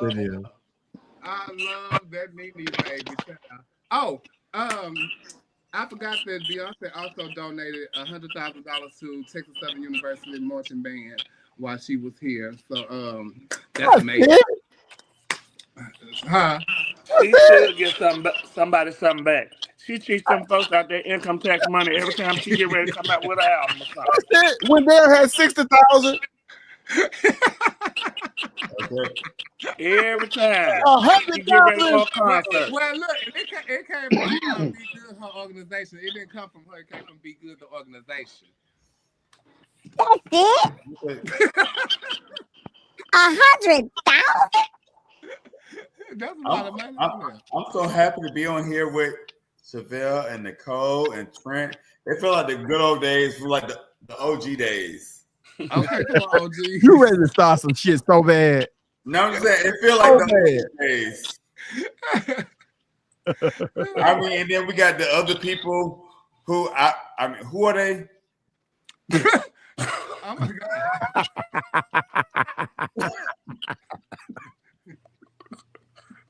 Look at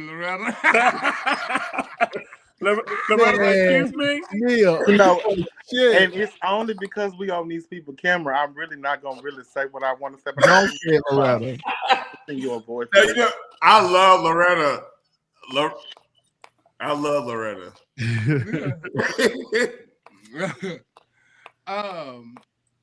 Let me see. We finna start our regular topic. Real quick, y'all. Good news. Republicans have lost 3 votes so far. Oh yeah, somebody put that in the. They're voting. They lost 3 votes so far. Good. They just need to lose one more, right? We need one more. One more. They can only Lord, lose. we praying for one. Let me see. Yeah, they can only afford to lose 3, but they need to lose one more. And this is where Miss Thing can redeem herself at Murkowski. Yeah. From Alaska. She can't redeem herself. But she's not in the House. Never mind. I'm sorry. She's in the Senate, but she could never redeem herself because she is sellout.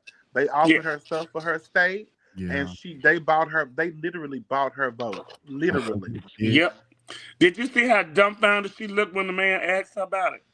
Because one of her Republican colleagues told him. Mm-hmm. And he said, I didn't say it, he said it. Wow. She was devastated. They said 5 Republicans voted. Someone said, Martell said 5 Republicans voted no. How many? Okay, well, let me fast forward because I'm still on another time. So Come on, God. They just said I've been praying. I said, God. Yeah, it says okay. Now it says Republicans can only lose 3 votes. They have 5 no's. So it's 207 to 217. And then 8 Republicans didn't vote. So that's a major though. 8 Republicans not voting with 5 no votes. We might have a little hope. Yeah, we might have some hope. God is still. Just give us one more. more. Throne. Let's hope. I just feel like you know what bothers me. I hate how underhanded they try to do stuff. Why do they always wait till the dead of night? Because it's 12 o'clock up there when they know folks is asleep. Yeah. It's 12 in the morning where they at. Yeah. Okay. And before we go on the drive back in bad weather and everything. That's a child. They don't care. 100,000. That's it. About House of Royal. House of Royal, baby. Coming up. What? Tell us about House of Royal. Tell us about House of Royal. Oh, what's that?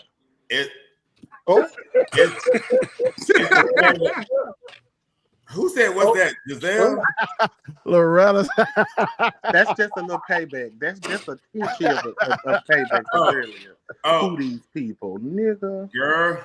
Well, it's a pageant for people who like. It's a fashion pageant, and we're on fashion pageant and lip sync category. Fantasia, Lose the Wind, and Boots on the Ground. That's all we want to hear. We don't want to hear about no questions, no answers, none of that. Is this a new pageant? No. Oh, this the pageant y'all cheated my brother in? Who is your brother? I'm just joking. I'm just joking. I'm just joking. No, that was Marty's live. I'm just joking. I'm like, Zion and Oz is the king and queen, and we talk about fashion, and lip sync. That's all we want. Fashion and lip sync. You ain't got to be smart. You could be a dummy. A fucking dummy. Oh, I do not want to know what 2 + 2 is.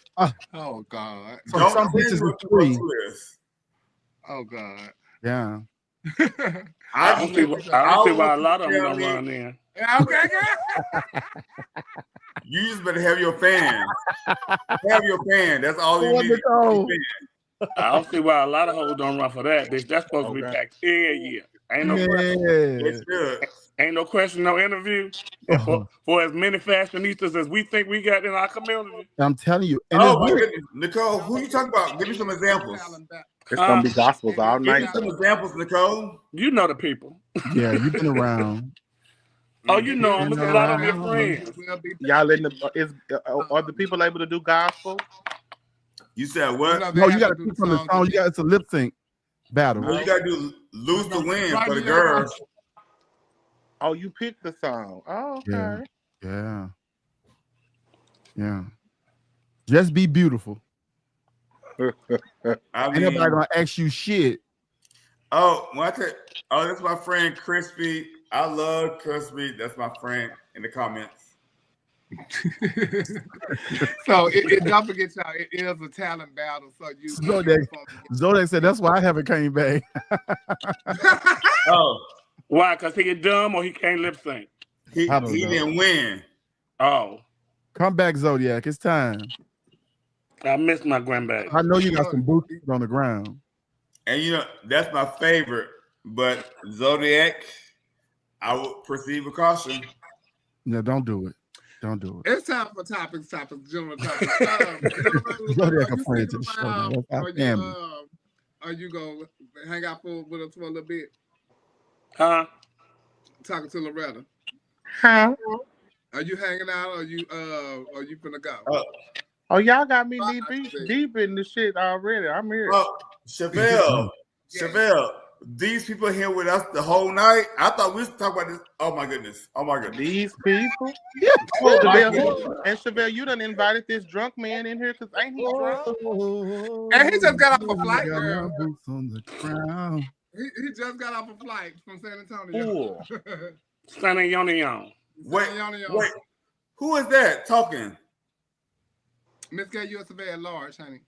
Get out of here. Out of here. You got off the plane, fool. Out of here. Yeah. Y'all friend crazy. It's time. Phil, get her out of here. When competing or judging a pageant, out of here. Prepare your package based on the stage. Shut your ass up. When competing or judging a pageant, how important is it to prepare your package based on the stage? Out of here. I'm gonna show you. Giselle. I think it's. I don't think you could. I don't know. I think it's maybe like. I think it's. You have to tailor it to the pageant, not the stage. Is that so? I mean, I think it. Yeah, I think you. When I compete, I mostly compete for the overall pageant, not necessarily what stage it's going to be on. Because shit, I'm not gonna get no damn production and dances anyway, so it don't even matter. So I'm really gonna You know, this stage big enough for little old me. So that's what I'm gonna do anyway. So Yeah, yeah. you don't have to have much for This Is My Life. No, because I win with it. You judge me and I want talent with that. So He's your friend. Oh, Y'all tough in here, baby. oh Lord, oh Now, Lord. It goes down to it's your point of view. Nicole, what do you think? Do you think that when competing or judging a pageant, how important is it to prepare your package based on the stage of the pageant? I think it depends on the girl and what you deliver, though. I think if it's a big stage, if you can command the stage by yourself, you know, girl, what's something wrong? Your arm cramping up? a little bit. Oh, okay. If you're the person who can command a stage by yourself, I think it doesn't matter. I think, but sometimes when you go to certain pageants, you give them what they're looking for. Like, I would have loved to have, the last year I was at USA, I would have loved to have done that by myself. But I did that because people who generally win with a big talent, and that's a big stage. So you want to have it filled up. I think because it works into us. Like if you are a girl that can command the stage by yourself, you don't have to prepare for the stage. But I think you should prepare for the overall pageant. And that does, like, even with Luscious, when she did US of A and she did it by herself, you know, she had props, and you want to make sure, you know, your props or whatever, if you got props or whatever, that they fit on the stage. I've always known, like, you know, let me know if I'm taking dancers. I want to know if I have enough, you know, how many dancers I can fit on the stage if I'm taking dancers. 9 times out of 10, bitch, I don't really have no props. I just want to know if I can fit the dancers on stage if I'm having dancers. Other than that, but, you know, I think you should know where you're going and if you're preparing for that type of talent, you know, if that's the type of talent that you want to take. I don't think judging has anything to do with that, but I think you need to, you know where you're going to judge per se. So I think it's not about the staging. I think you need to know something about or watch a pageant that you're going to judge before you do go judge sometimes, because if they do have different criteria and stuff like that, like Neil's pageant is different, you know, so if he asks somebody to go to judge his pageant, his criteria is different. You know, his pageant is different than any other pageant. It's not like any type of normal pageant that you would go to, even for like some of the categories. So you got to know, you know, what you're judging before you say, yes, I'll judge your pageant. What you think, Trent?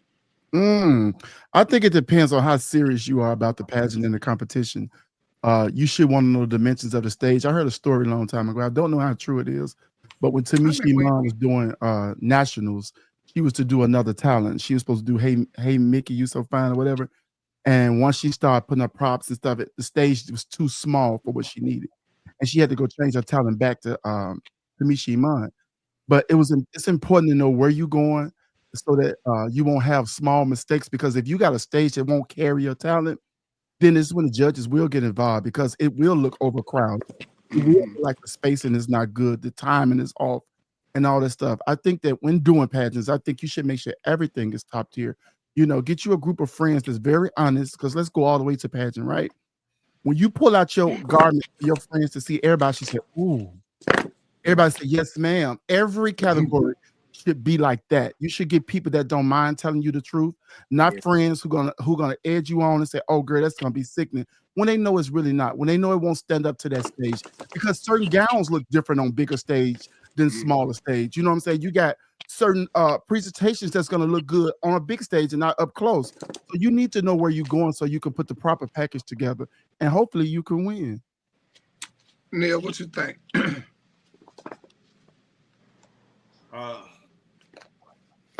I don't even know what the question is tonight. I'm so fucking sick of this thing. I'm fucking sick of you. I'm casting back and forth with my old man, and he's like, he coming home. I'm like, come home. I'm like, I'm ready. Come home. What you ready for? No, I'm just saying, like, he's like, you ready to see your man, your man, your man? You said what? You ready to see your man, your man, your man? Oh my goodness, I am. That's why I'll be in y'all fag shit and the stuff that's going on because I got my old man. You be too filled up. Somebody just got in trouble last night on the mic for calling people punks and fags and stuff like that. And she commits to keep calling him a he. All right, her, he. Okay. That goddamn Betty Neal. Shut up. You are reigning queen, and you did a really big production this year for your talent. Do you think it's important to prepare for the stage when you are competing or for the whole pageant? I think you got to know where you're going, and that all comes inside. That all comes with preparing. Like knowing the stage, getting the diameters, and all that.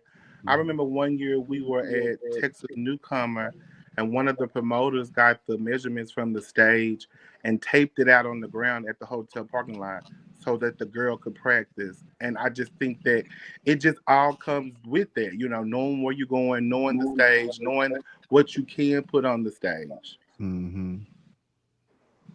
Girl, I love to hear something like that, and then to say, "Girl, how she doing talent? Oh, she makes it to it." She was dancing. She made it. It was sexy. She knows she made it dance. I'm just saying, girl. You got to pay all them people. Okay. Oh my God. See, that's just like when the blind girl do the pageant. If I'm ever in the pageant and the blind girl beat me, I have to go find me a new career. Because if this bitch beat me blind and I can see everything, yeah, I need to reevaluate my career. You might have sight, but you might not have vision. Same difference. No, she got vision. She got vision. It's a blind girl to be doing pageants? Yes. But I'm a drunk man to be doing podcasts. And she's amazing. She's a national title holder. She's Is amazing. it Whitney somebody? Yeah, what? She's from Texas. Yeah, Whitney. Oh, wow. Whitney I somebody. think twice. Whitney. A couple times, I think. Yeah, you beat me. I don't do drag no more. and I work at Kroger. And K. Rogers. In your opinion, what has been the most scandalous thing to happen in pageantry? What really that stands out in front of my mind is when they had to fight at USA at Lord's. Those are money kids, wasn't it? Doing evening game. That was the most scandalous thing that I've. Shout out to Tank. Was that recent? When Armani won about a couple of years ago. And they had a fight during evening game. They said Tank was whooping their ass. Y'all know any other scandalous things that have happened in pageantry? Anytime that Sauce Valentino, you see me. Let me tell you, the time that Sauce Valentino went to Continental and she lost to like Erica Andrews, that was so scandalous to me. Why? I thought she won. Oh. Is that a problem? Well, you say scandalous. That's not scandalous. Scandalous is something more, More mischievous. Look up the word scandalous. Giselle, please don't talk about me about definitions, because you're not that girl. Don't do that. You're not that girl. Oh. You're right. Thank you. Think of something scandalous that had happened in pageantry? Do y'all remember when Pageant just threw that crown? Oh, and Oh yeah. I heard about it. Or when I had broke the crown at that Utopia thing. Oh yeah. You done made the news again. Get down. Yes, ma'am. What happened? And mind you, I didn't even know that the ground underneath the stage was concrete. And it sparked. Every time I hit the crown on the ground, it sparked. What was the tea? I see what happened. That owner was crazy. Because the owner had ran around all year and wanted to act like he was the reigning queen. So you go do the photo shoot. He done did 12 different changes and had me scheduled for 2. It's time for the booking, and he go to the booking. You at the pageant, and he done did 9 numbers. Yes, God. And then when it gets time to the pageant, he told me I couldn't give it up. So he in drag doing all Yeah, that? Miss Carla was Utopia. It's down there in Texas. Utopia. It was down there. Y'all had It's in there. Oh, and all his pageants end up scandalous. Yes, baby. Yeah. Oh, and another thing that was scandalous is when allegedly Tandy paid Rodrigo not to send Tammy Ross her evening gown for Miss National. Yeah, and when Whitney Page and Layla didn't give me my gown. Oh, they speak y'all in it tonight. Oh, when Stasha's name was on that list and they called out Chantel DeMarco. What that happened at Continental? Oh, I didn't know that. Yeah, that's the year I got into it with Skip and Ginger. I didn't know that. Oh yeah.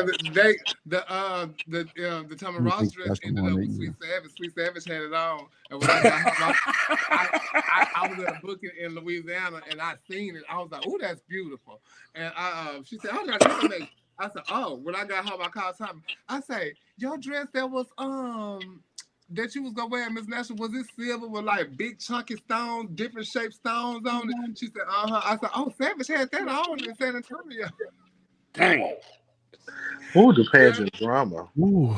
Oh, yes, Lord. Oh, when Tandy didn't get to give up Miss USA, and she gave it up around, she wore her crown and stuff around the corner from the club. And, and everybody went on Tandy had many issues, didn't she? Why she didn't give up the pageant?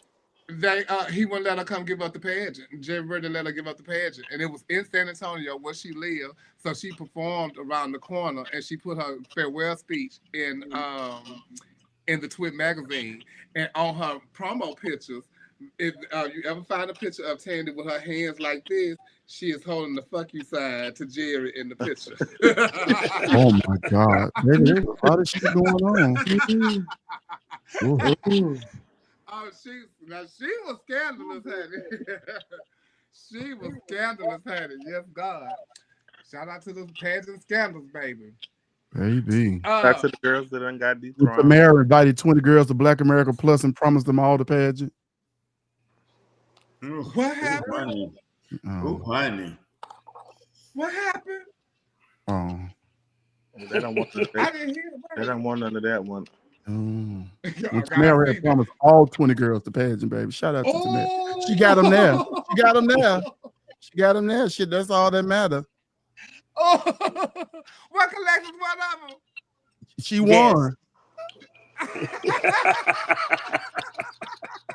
So her promise came true. Then I got a brother that had a pageant called, I ain't gonna call the name of the pageant, The Elegance. I remember he moved it down here to Atlanta, and they had to go on the expressway and chase him down for their money. Oh, damn. Sound like and then he promised Monty the pageant one time. Monty, when he did the pageant in Memphis, and then they called Monty St. James out for first run up. Monty got the mic and his phone and show everybody what he had promised them the pageant. Everybody, yes. Yes. I remember that. Oh yes. Oh yeah. I remember that. Yeah.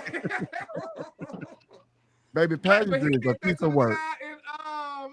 Nasty work. Promised him a pageant and stuff, and he went online and posted all the stuff that she said she was gonna do for him, and she didn't do it. And see, that's why I can't. I don't trust that shit. I don't trust it. How long should you wait to do something sexual with someone you like? How long should you what? Wait to do something sexual with someone you like. Bitch, when you want to. Like well, if you if you like them as in I just met them online like them, or I like you like I like you. I don't know. It just depends on if you sexually attracted, you are grown. You know where it's going, and if it don't happen how you want it to happen, then so Shabelle, how long you waiting? I'm waiting on you at the door. I'm waiting on you at the door. I'm waiting on you at the door. I've been waiting you at the door. Y'all jumping right on in. If you down, so these are easy questions tonight. Look, I can't be mad if it don't go in our favor, child. I did it. We did it. It's a wrap. Okay. That's the test drive. Yeah. Listen. Now, what you think? But have y'all ever waited on somebody and then it was bad? Yes. Yes. You said what, Trent? Have you ever waited to have sex with somebody and it was bad? Oh my goodness. That happened to me this past weekend in New York. Oh, wait, I thought you had a boyfriend. Go ahead. Let me tell you, I want to have this person so bad for the last 3 years. Oh my. Oh. And he pulled out his penis, and it was so bad. What was Bad that? as in ugly or bad as in little? It was ugly. And I was over there. I was over in the corner. I was like naked and afraid because I didn't want to have one. Describe ugly to us. What's ugly? What did it look like? Yeah. Oh, it was bad. When I tell you, it was bad. Did it have bumps? Was it crooked? Was it like? Did it have stuff on it? Did it have herpes on it? Well, yeah. Was it cheesy? Was it having discharge? What I wanted, and I was naked and afraid. So you didn't let him. You was nervous and trembling. Smoking cigarettes at night. I was. Oh my goodness! I was like, I gotta. Did it have duck butt on it? What did it look like? Did you? Okay, so I'll draw a picture. So did you? I did nothing. I did nothing. You didn't let it enter you? I did nothing. Damn. So like, you told him to leave. What did you say to him? Was you at a party?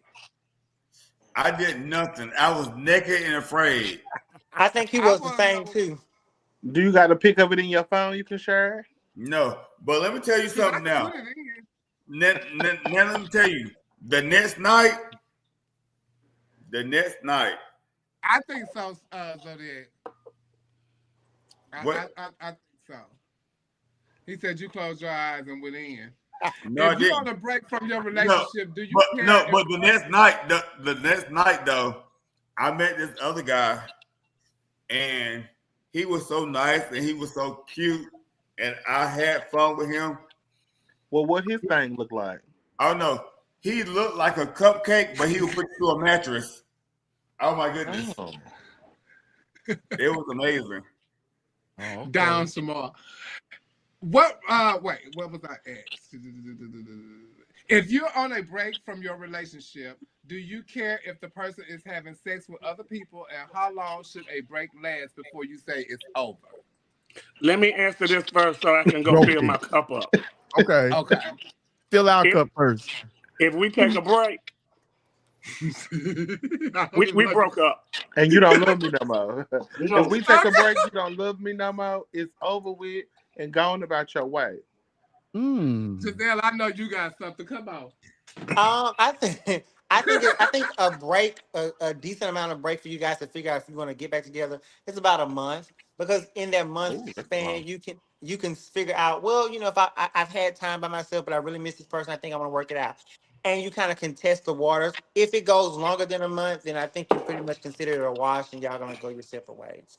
See, I'm with the 2 week thing, and sometimes 2 weeks is probably too long for me. I think when that week is up, if we together and I talk to you in a week, I got a problem. Sometimes it be bitch, it's 3 days. Right, bitch. If it happened on Monday when we get to the weekend and we ain't going to get nothing to eat, go ahead.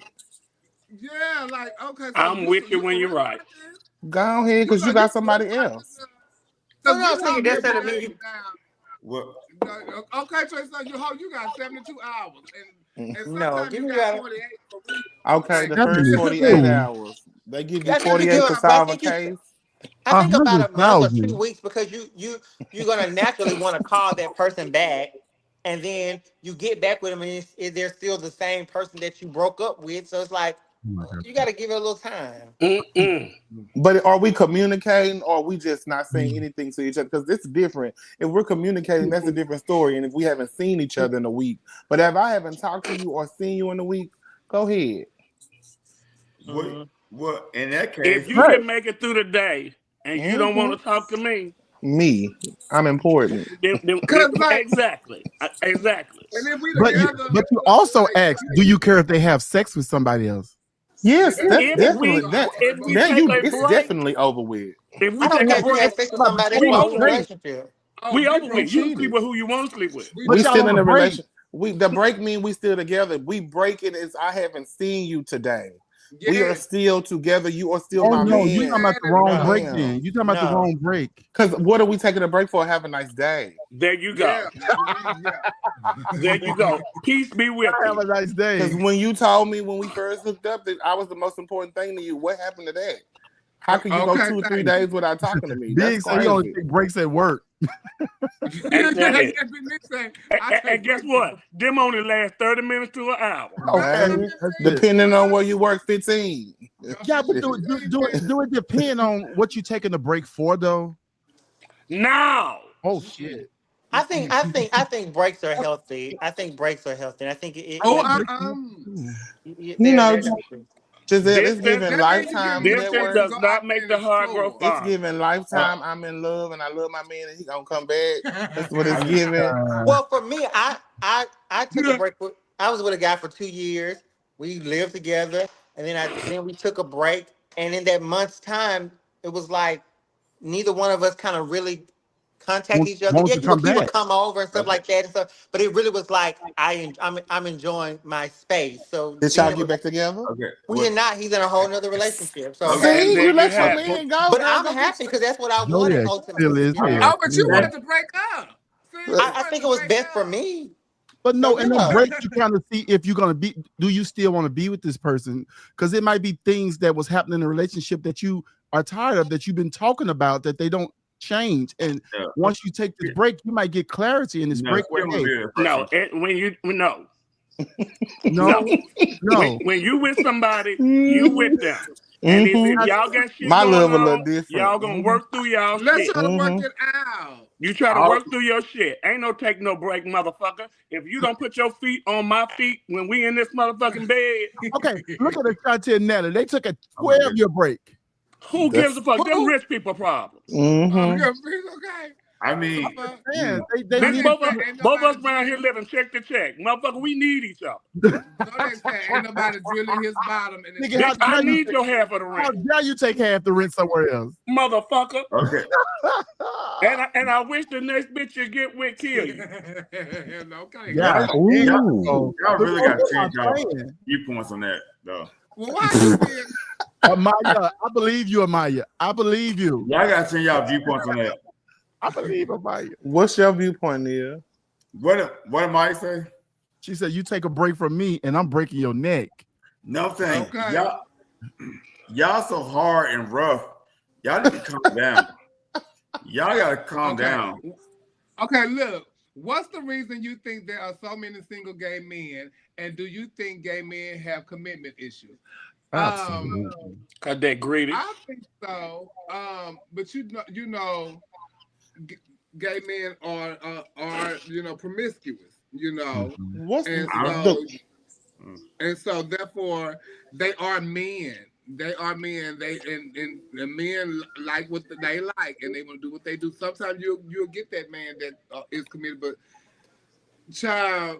But even the people that's committed these days, like Neil, who have all these different relationships and No, stuff like that. No, Neil have a couple of relationships that I'm committed to. I'm not like the girls who you got the trans girls doing their thing, the butch queens doing their thing. I'm doing my thing with the same people. No, you're not. No, you're not, because that boy put that ugly dick out on you. And the next one that looked like a cupcake. And the next one that looked like a cupcake. You can't say that, motherfucker. What he look like, Loretta? A cupcake is what he said. No, I said I'm still in the same relationship. But you are in the same relationship, but you said you're doing it with the same people. No, you're doing it with them and them. You're doing it with them and all. I'm still in the same relationship. Okay. Yeah. But y'all, what girl? And this do over the education. Never mind. Girl, please look like education now. This is the person who's over the schools. Go ahead, Neil. Girl, what are you over? What are you over, Janelle? I'm over you. I'm over you talking. You're not over me anything. Where is your shooter? That's like lean on me up there. So, do y'all think do you think that gay men have commitment issues, Giselle? What was the question? Do I think gay men have The question is, what's Yeah, the you reason heard you it. think there are so many You gonna say single? what is it and repeat it? Well, because I just came in, so I want to know if that was if Yeah, y'all were. she was gone. Yeah. What's the reason you think there are so many single gay men, and do you think men have commitment issues?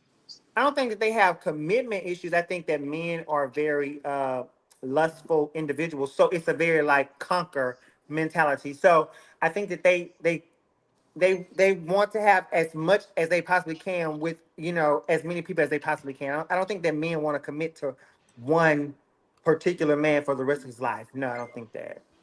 So yeah, I think they have commitment issues. Yes. Okay, okay. Trent. Yeah, I think I agree with Giselle. Um, it's just too much to choose from out here. You know what I'm saying? Like, I agree with Kasha. everybody's so susceptible. Everybody's, you can just go get them. You know what I'm saying? Like, you got social media, you got apps that you can meet people on. You don't have to commit. You don't have to take them out for dinner. You don't have to court them. Mhm. You can go straight to bed with these people. You know what I'm saying? And that's what people work for, to fuck. You know what I'm saying? To be intimate with somebody. They'll take you out. They'll pick you up. They'll do things for you because they're trying to get to a certain part of you. But when you can just get that just by, using your phone, then why do all this other work, right? And another thing is that men are naturally promiscuous, right?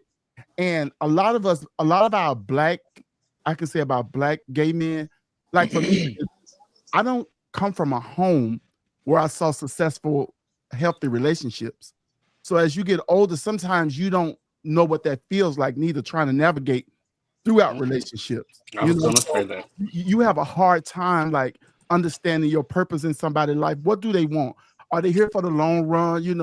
Or do they want to use me? Do they want to do this? A lot of people have trust issues too. And like I'm hearing us talking about the topic before. Oh no, ain't no breaks, ain't no breaks.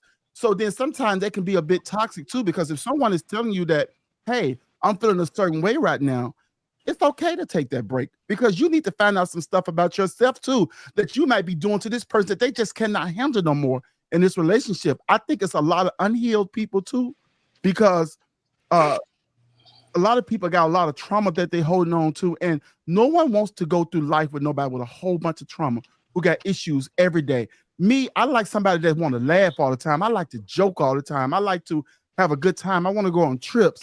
I want us both making money. I want us both doing our fucking thing. I don't care who you fuck. That's on you. If you decide this is what you do, I'm not looking through no phones. I'm not chasing you. I'm not doing nothing. I be busy. I'll be fucking busy, right? So you got to get somebody that's equally yoked to you too. You got to get somebody that can understand your lifestyle. What are you doing? Oh, you do shows every night. You knew that before you came. You know what I'm saying? Don't let this be an issue now. Be my peace. A lot of people don't know how to be people's peace because now I own you. If I love you, you know what I'm saying? Oh, be my peace. Be my peace. I deal with the world all day long, right? I go out here, I deal with actors, I deal with celebrities. I'm flying everywhere. I get a little amount of sleep here. I don't want to come home with nobody fucking nagging me. You know what I'm saying? I say I drew you a bath. I know you're gonna be tired. You come on. I got Epsom salt in it. I got this in it because I know your bones. Be my fucking peace. Don't just be my peace.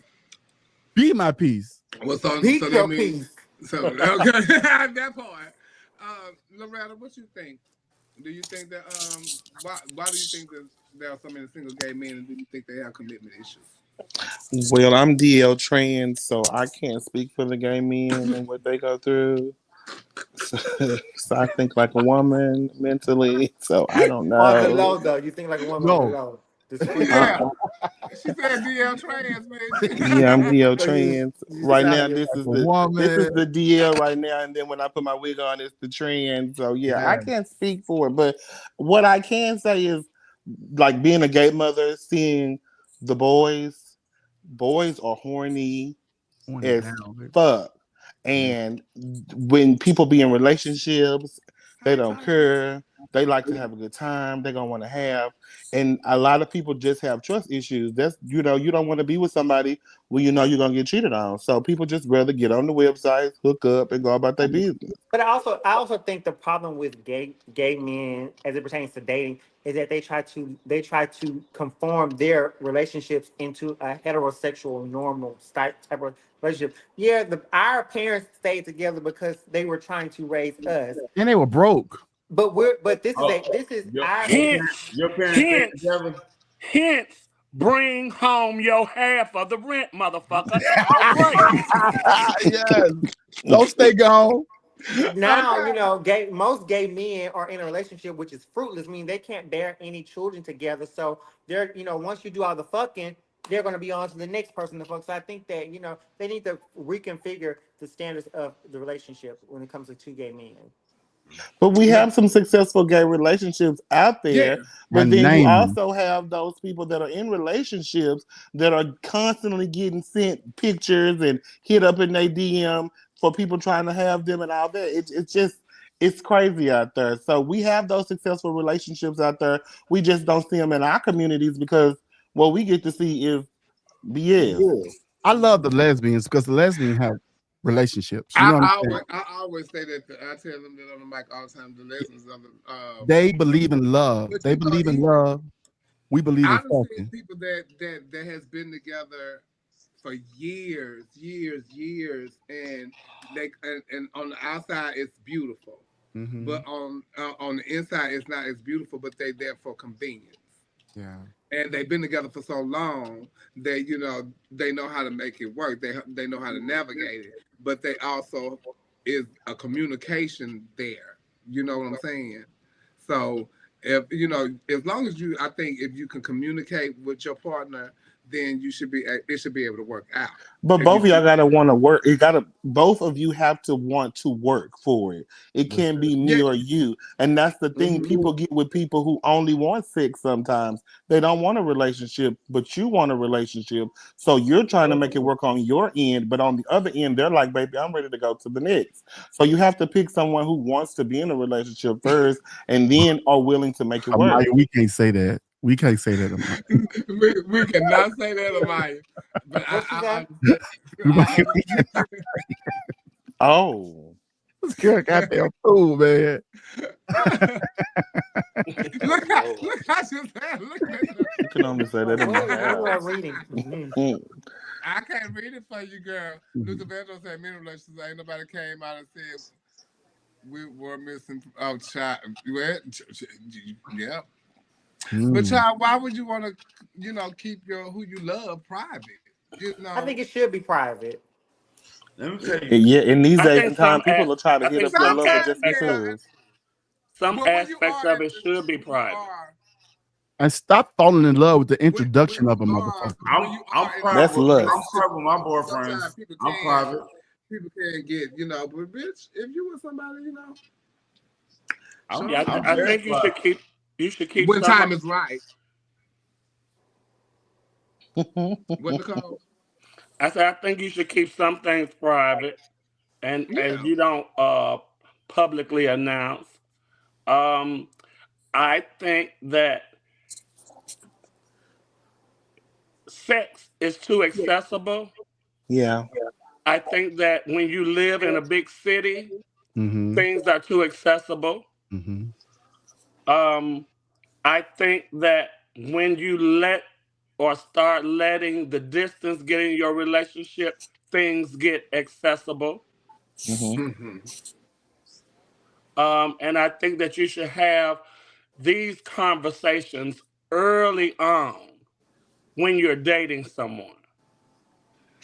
How long you intend to date is one thing, that varies from person to person. But when you're dating or getting to know somebody, when they start asking you things like, what do you like or what are you looking for and all that, stop talking about, oh, my favorite color is green and my favorite food is talk about the real issues that you are looking for. And if you have trust issues, you need to let them know. Then you should discuss those. And start asking them, do they have an Apple Jacks? Yeah, well, you ain't got to ask me that because I'm going to check and see. Cinnamon Toast Crunch. Yeah. No, just man. Oh. But I do think those are things that you should communicate and talk to people about. And take your time A getting lot to of know people people. go through that whole dating process with the notion of just, oh, this feels so good and we're falling in love, and you don't know nothing about. All you know is his name is All Pookie. because bitch, You don't even know his lifestyle, name they quick with is that. Chad. Right. They And quick people with are the moved to fall the in love state. situation in this lifestyle. It's real quick. People will up and move over They will move Facebook out of town and to be only with know you. you by your Facebook name. Don't know your I'm telling government you. or nothing. Only know your Facebook name. And don't even realize that your mom and dad is autistic. So now you know, it's just so much. And you So chew much. Crayolas, yeah. Yeah, but I think the problem falls early on in the beginning when you're really not trying to learn the person or know about the person. You're in love with the The fact of ideal. being in love. Yeah.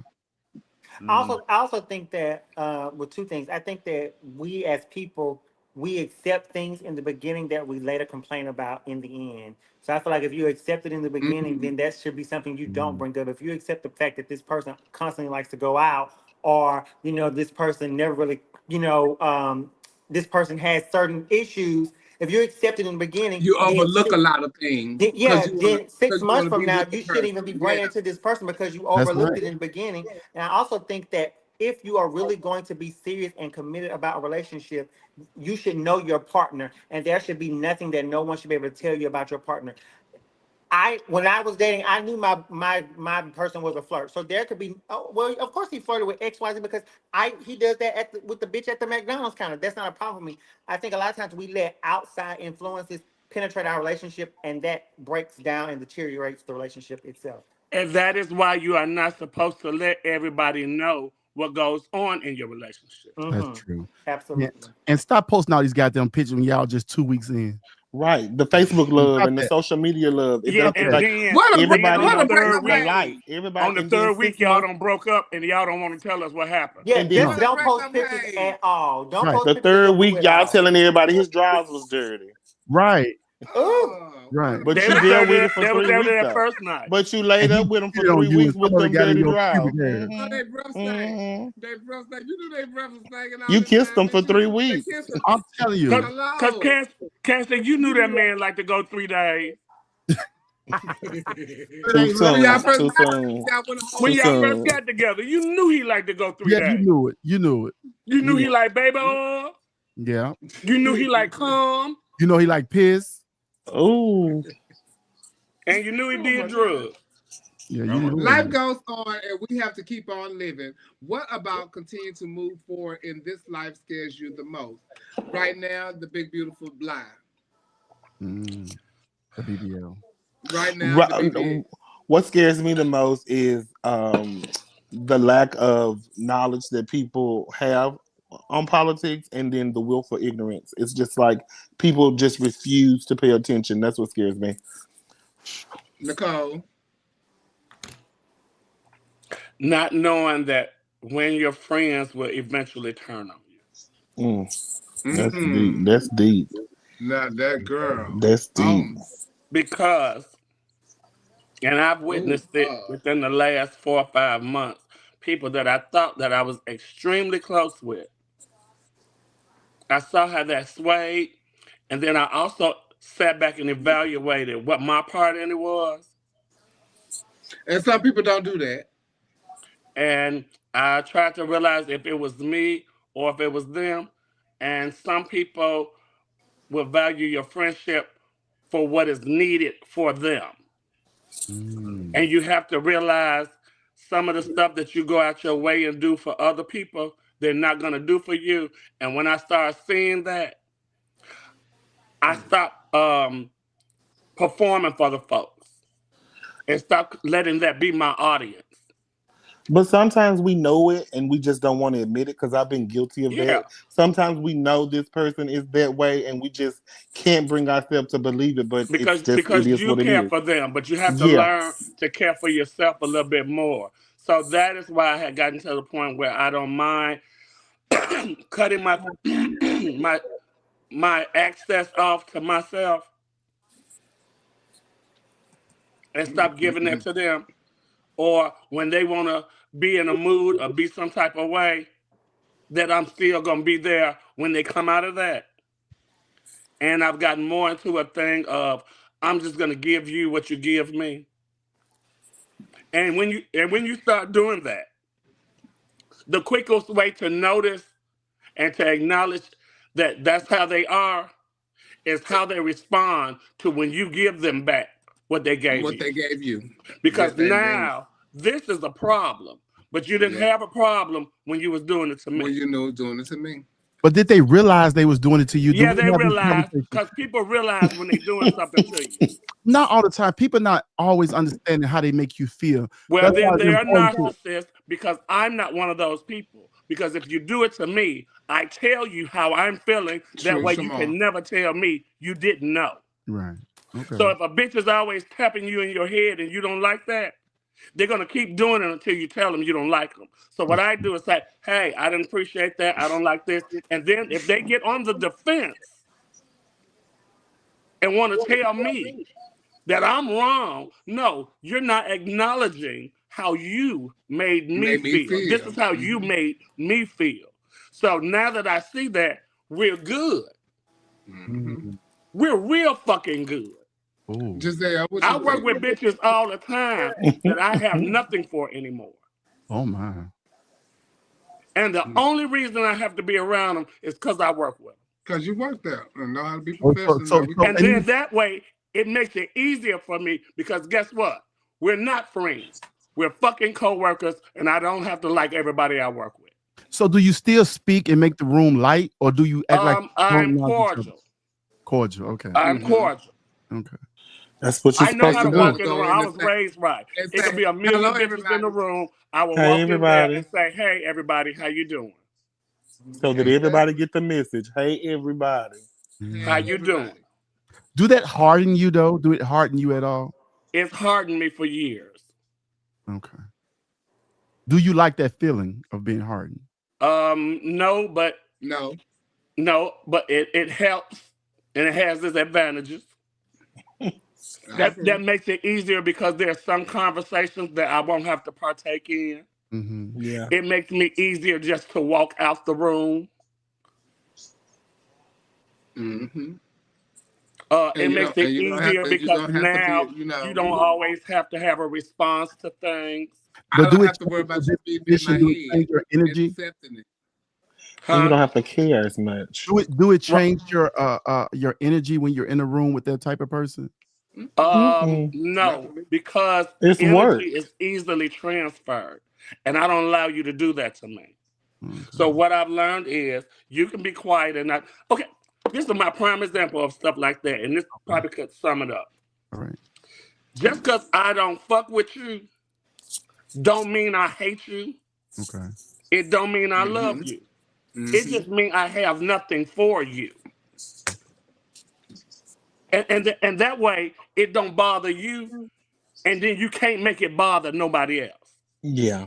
It don't turn into no drama. What Miss Thing say all the time, if you're not having no good day, don't go out and mess up nobody else. Ooh, okay, yeah. And when you get to work, you check that at the door. You whatever problem you may have with somebody that's in there, you leave that at the door so they don't get that energy. They don't get that energy, and they can't take you there. Because I'm at work. I'm here for my coin. I'm here for my coin. And that's more important than anything. And that's more important than anything. Giselle, you witness it every Monday. Oh, no, you pouring tea now. Giselle, what did you I'm not pouring no tea. Life goes on. We keep living. What about living scares? I think for me would be just trying to figure out if you're going to be able to accomplish everything that you want to. I think when we're young, we think the world is like, we could do. But then as you get older and as you live life, you slowly see that the time clock is ticking, and you're on a race to see if you're going to be able, to accomplish everything. And I think that's the only thing that is worrisome worrisome about me is because I want to do so much, and I want to know if I have the enough time to do it. Trent. Say that question one more time. Okay. Life goes on, and we have to keep on living. What about continuing to move forward in this life scares you the most? I think that's already happened to me. All of my favorite people, like my closest people, have passed, and within them passing and having these people by your side and having your back, the people that you really trust, and they're gone now. So now I had to find a way to navigate life without them, right? And I had to learn how to grieve and let it go and learn to thank God for the time that I had with them and not mourn the time that I don't have with them, right?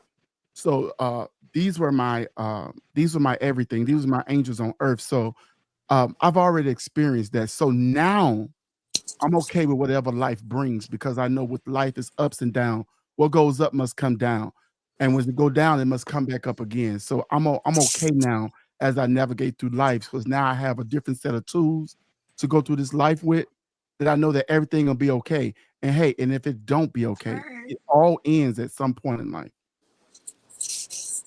And because I go back when Tanisha died, right? I didn't even know how she died, right?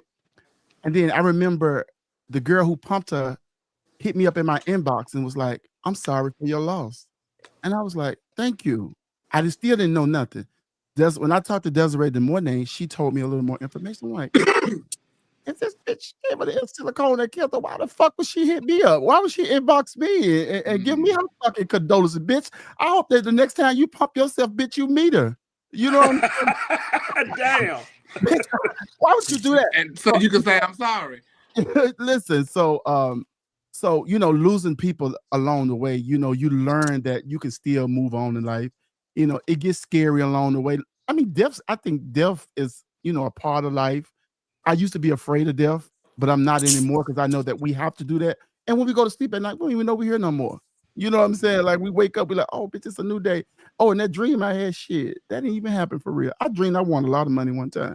I woke up and they had none of that shit. I said, God damn. So you learn to move on. One more question, and then we're gonna go to commercial break. What childhood trauma do you think you still deal with as an adult? I don't. For me, I don't think it's a trauma, but I think the time that I lost with my dad. I think about that all the time. Me being mad at him, the years and stuff that I was and that I lost, and then us getting back to a good place, and then shortly after that losing him. I still think about that. To this day, that I wish that I could get back that time, but I know I can't. So I talk to him all the time, and even that it's not a childhood trauma, but even with losing Tevin and what we were going through at the time, it still breaks my heart that I didn't really get to a good place with him. We talked, but I still didn't get to a good place with him before he passed away.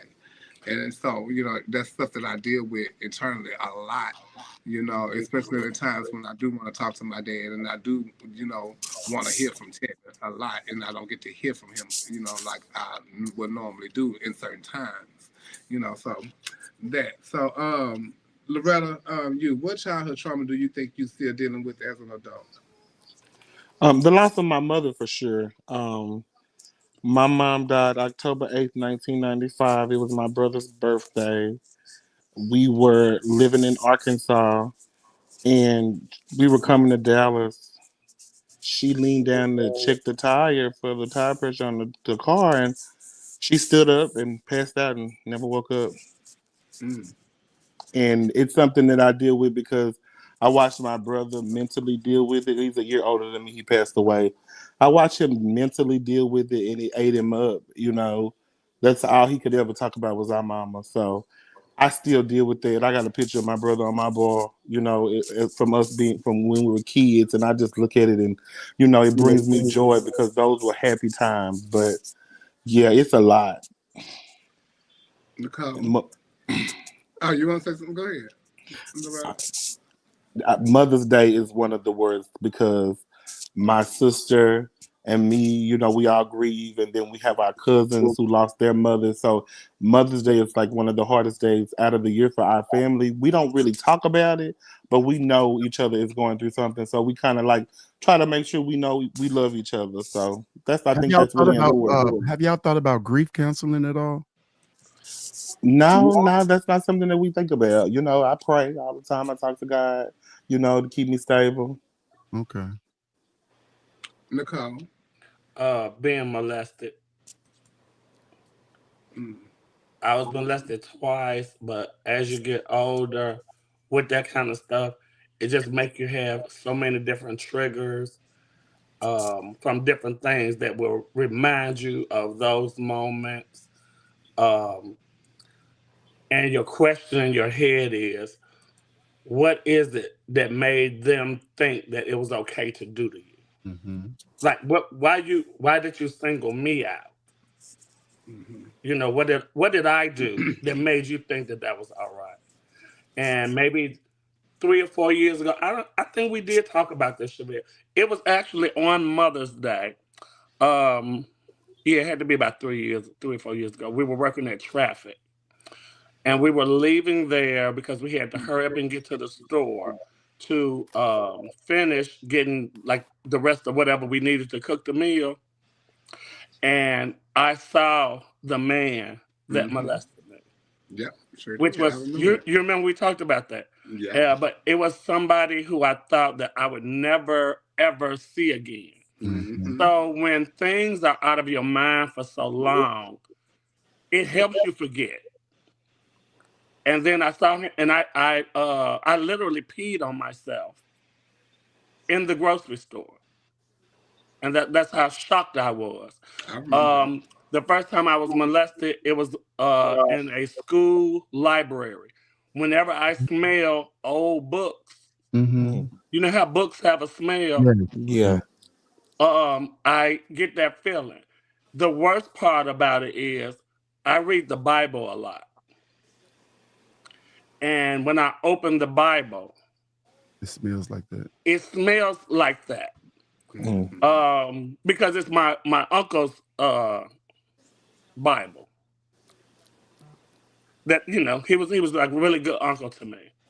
And whenever I open that, I kind of get that smell or something, and those kind of things still trigger you. I think it can lead you down a different, like a bad path. Yeah.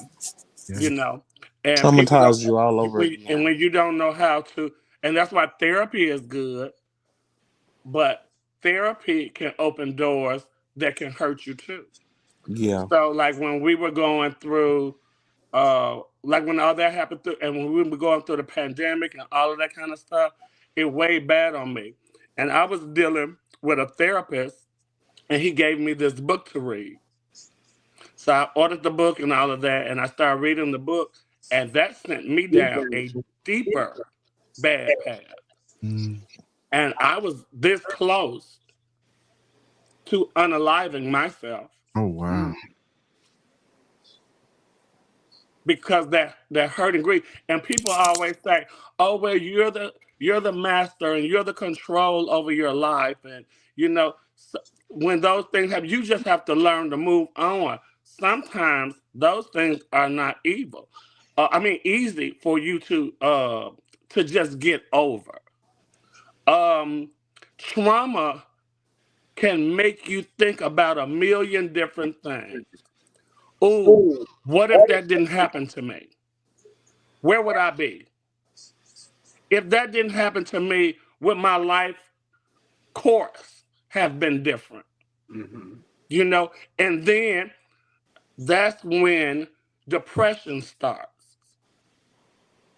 Because now you're beating yourself up for things that really weren't your fault. So have you And forgiven yourself?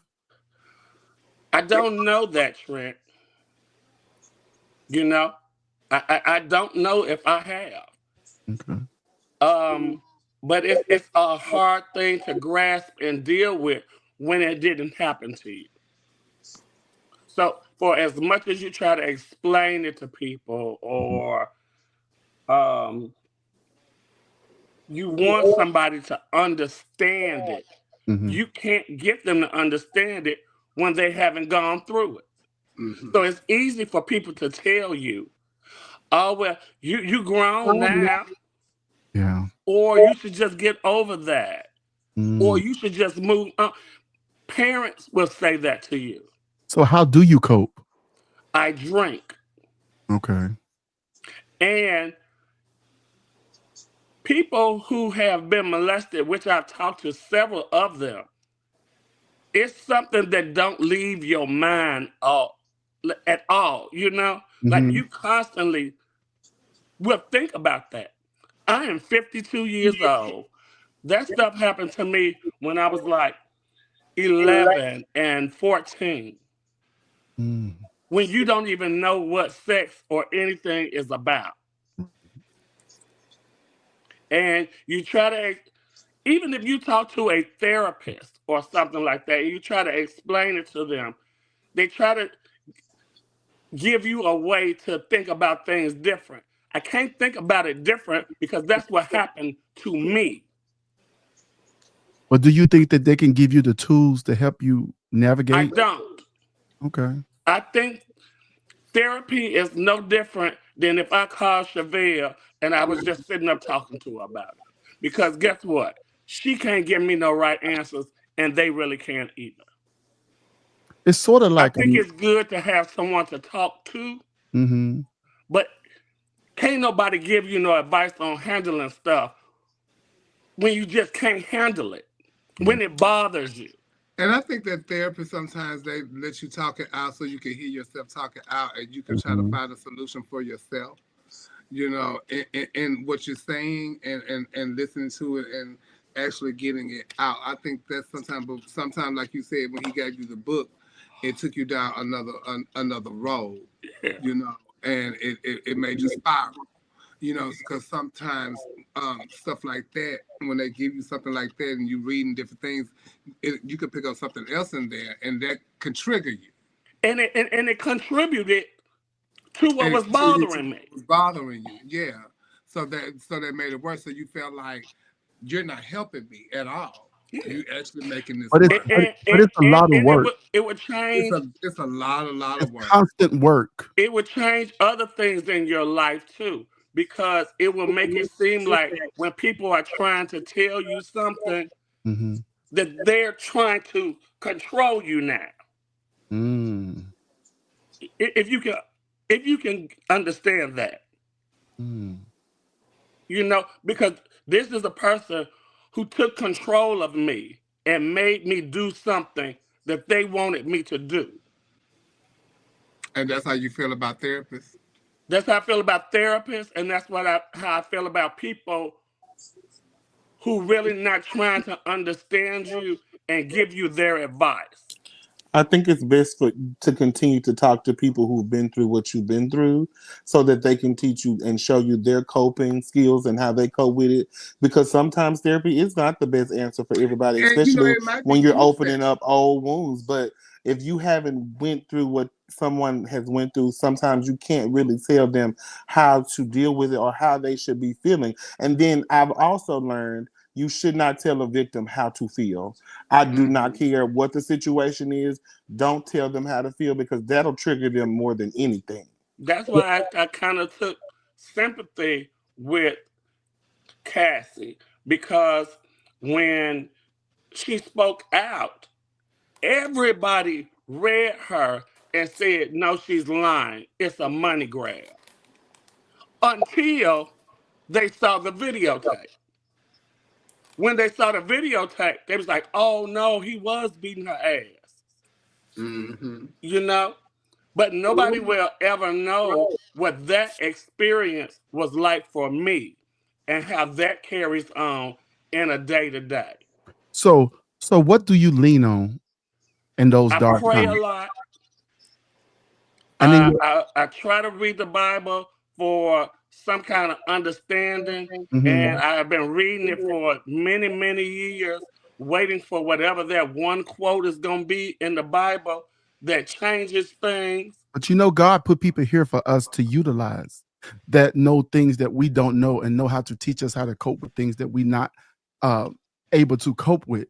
And a lot of times that someone has took your power, and it's okay to make steps to get your power back. We've all been traumatized by something. It's a song that I love the most. As you get older, when you listen to the lyrics of songs, they make a different type of sense to you. It's this gospel song. Oh, it said, "Lord, don't move my mountains. Give me the strength to climb." Okay, Now, but that's my thing. Object That's that's my in your thing that I'm way. saying though, Trent, is when you get that, then you get it. I haven't got that. Are you actively seeking it? Yes. I would love to wake up a day and not think about that. I know, but what I'm saying is, are you doing the homework? Are you doing the work that it takes to get your power back, to be able to climb that mountain? It's certain equipment you're going to need to pull up on that mountain. It's certain gear you're going to need to put on to strap up for that mountain. The mountain is not going to leave. You got to learn how to climb it to get to the other people side. say stuff to me like, you have to forgive the person so that you can move on. That the forgiveness is not for you. I think that's bullshit. I do too, but you got to forgive yourself because you didn't do anything wrong. You were wrong. And sometimes you'll sit with that thing and you say, what did I do for somebody to do me like that? But it had nothing to do with you. It was all what their sick thoughts was or whatever they were going through. And you was just the person that was in the view. And then that is the thing that I cannot forgive. But if you learn to forgive yourself, because I heard you say that you drink to cope. So when you drink, what does that feel like? Well, does it make you forget? It make you forget. It make you not think. It then kind of numb you. Do you like being numb? For that moment. Yes. Okay. But that's just for a moment. And like you said, you don't like therapy and stuff like that, or one-on-one therapy. Maybe like Loretta said, you need to talk to someone who's dealt with that. So there's groups. Yeah, there's groups you go to speak about things. It's like a good thing that you might want to consider. And see, the one thing about me is I don't even mind speaking about this because it's something I go through. Yes. Yeah. And maybe somebody else going through it, and they might reach out to me and say something. Yeah. And that's how you can sort. That's how you can sort better. But I do have a vast thought about what it is. Mm-hmm. You know, I'm able to communicate and articulate how I feel about it. Mm-hmm. Yeah. But at the end of the day, that is how I feel. But what if you can feel different? I can't make nobody understand it, and everybody don't have to accept it. But if you do love me, like you say you love me, then you know, and I'm sure I make it hard on a lot of people. I'm sorry for that. And if I do, I appreciate if you tell me. That way I know not to bother you with it, you know? Okay. And on that note, we're going to go to commercial break, and we will be right back. We'll be right.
It sounds like some Wonder Woman shit. Almost can't spin it back in like Princess Brandon did that time.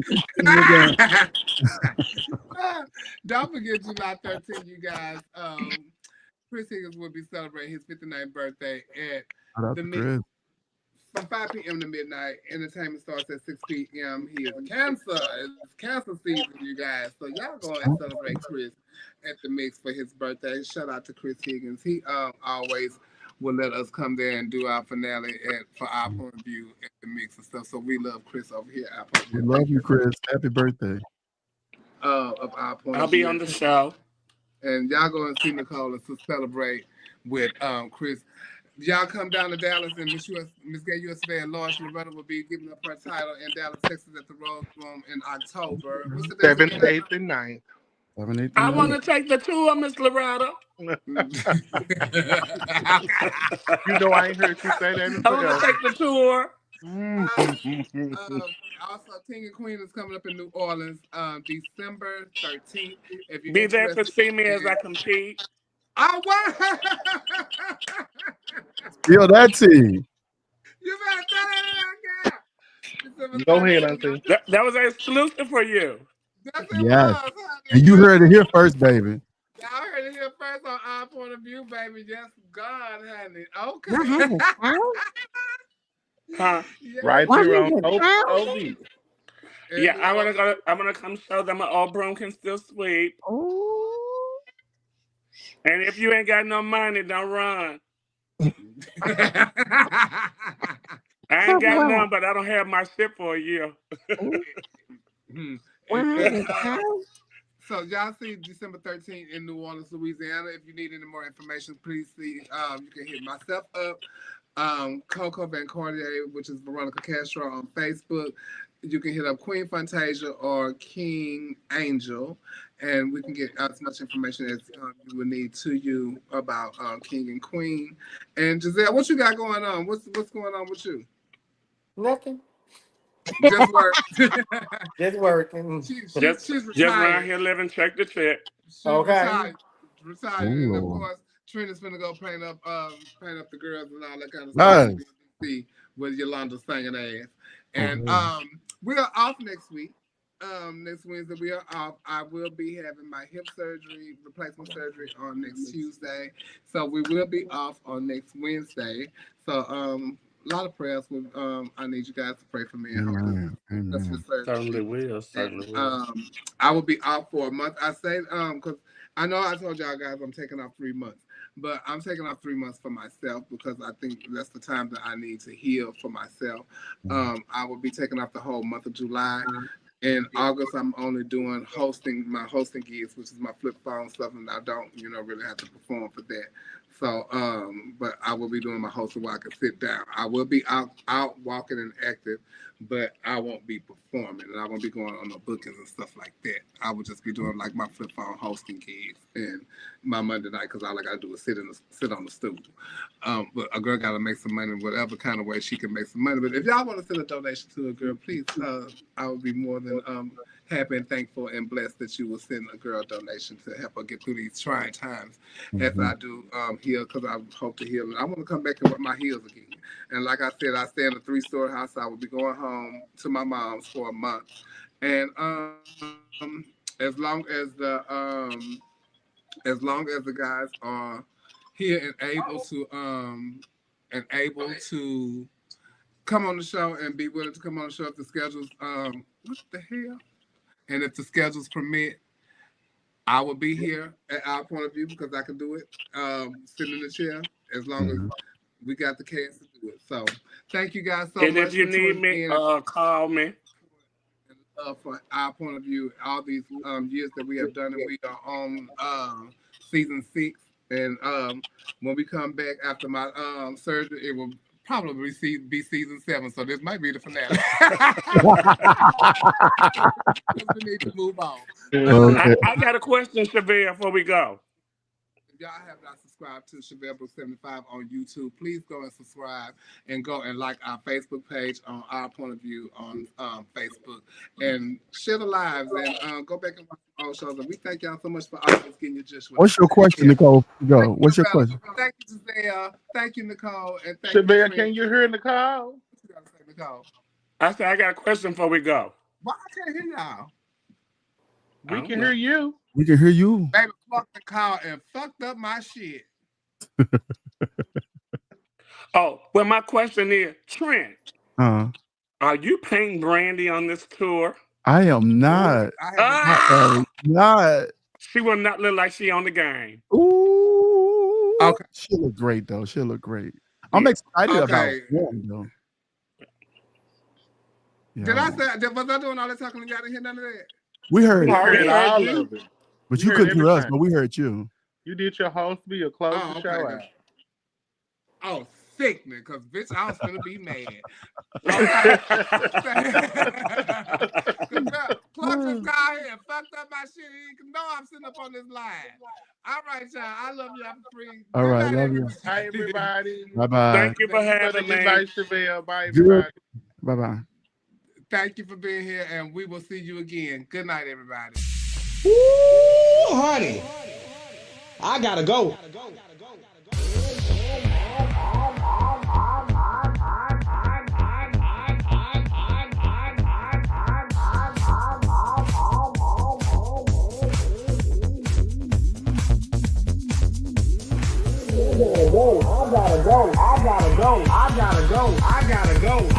Yes, God, honey, they had tuned in, baby. I gotta go. I gotta go. I gotta go. I gotta go. I gotta go. I gotta go. I gotta go. I gotta go. I gotta go. I gotta go. I gotta go. I gotta. If I tell you the kids had came in and tuned in tonight, baby. Yes, they did, honey. I hope y'all got y'all juice, cause guess what, baby? I got mine. I can tell y'all one thing. Y'all better tune in next week, baby, for the next episode of the Boom Boom Show. I gotta go. Honey, I gotta go. Yes, God, honey, they had tuned in, baby. Baby. Woo, honey. I gotta go. I gotta go. I gotta go. I gotta go. I gotta go. I gotta go. I gotta go. I gotta go. I gotta go. I gotta go. I gotta go. I gotta go. I gotta go. I gotta go. I gotta go. I gotta go. I gotta go.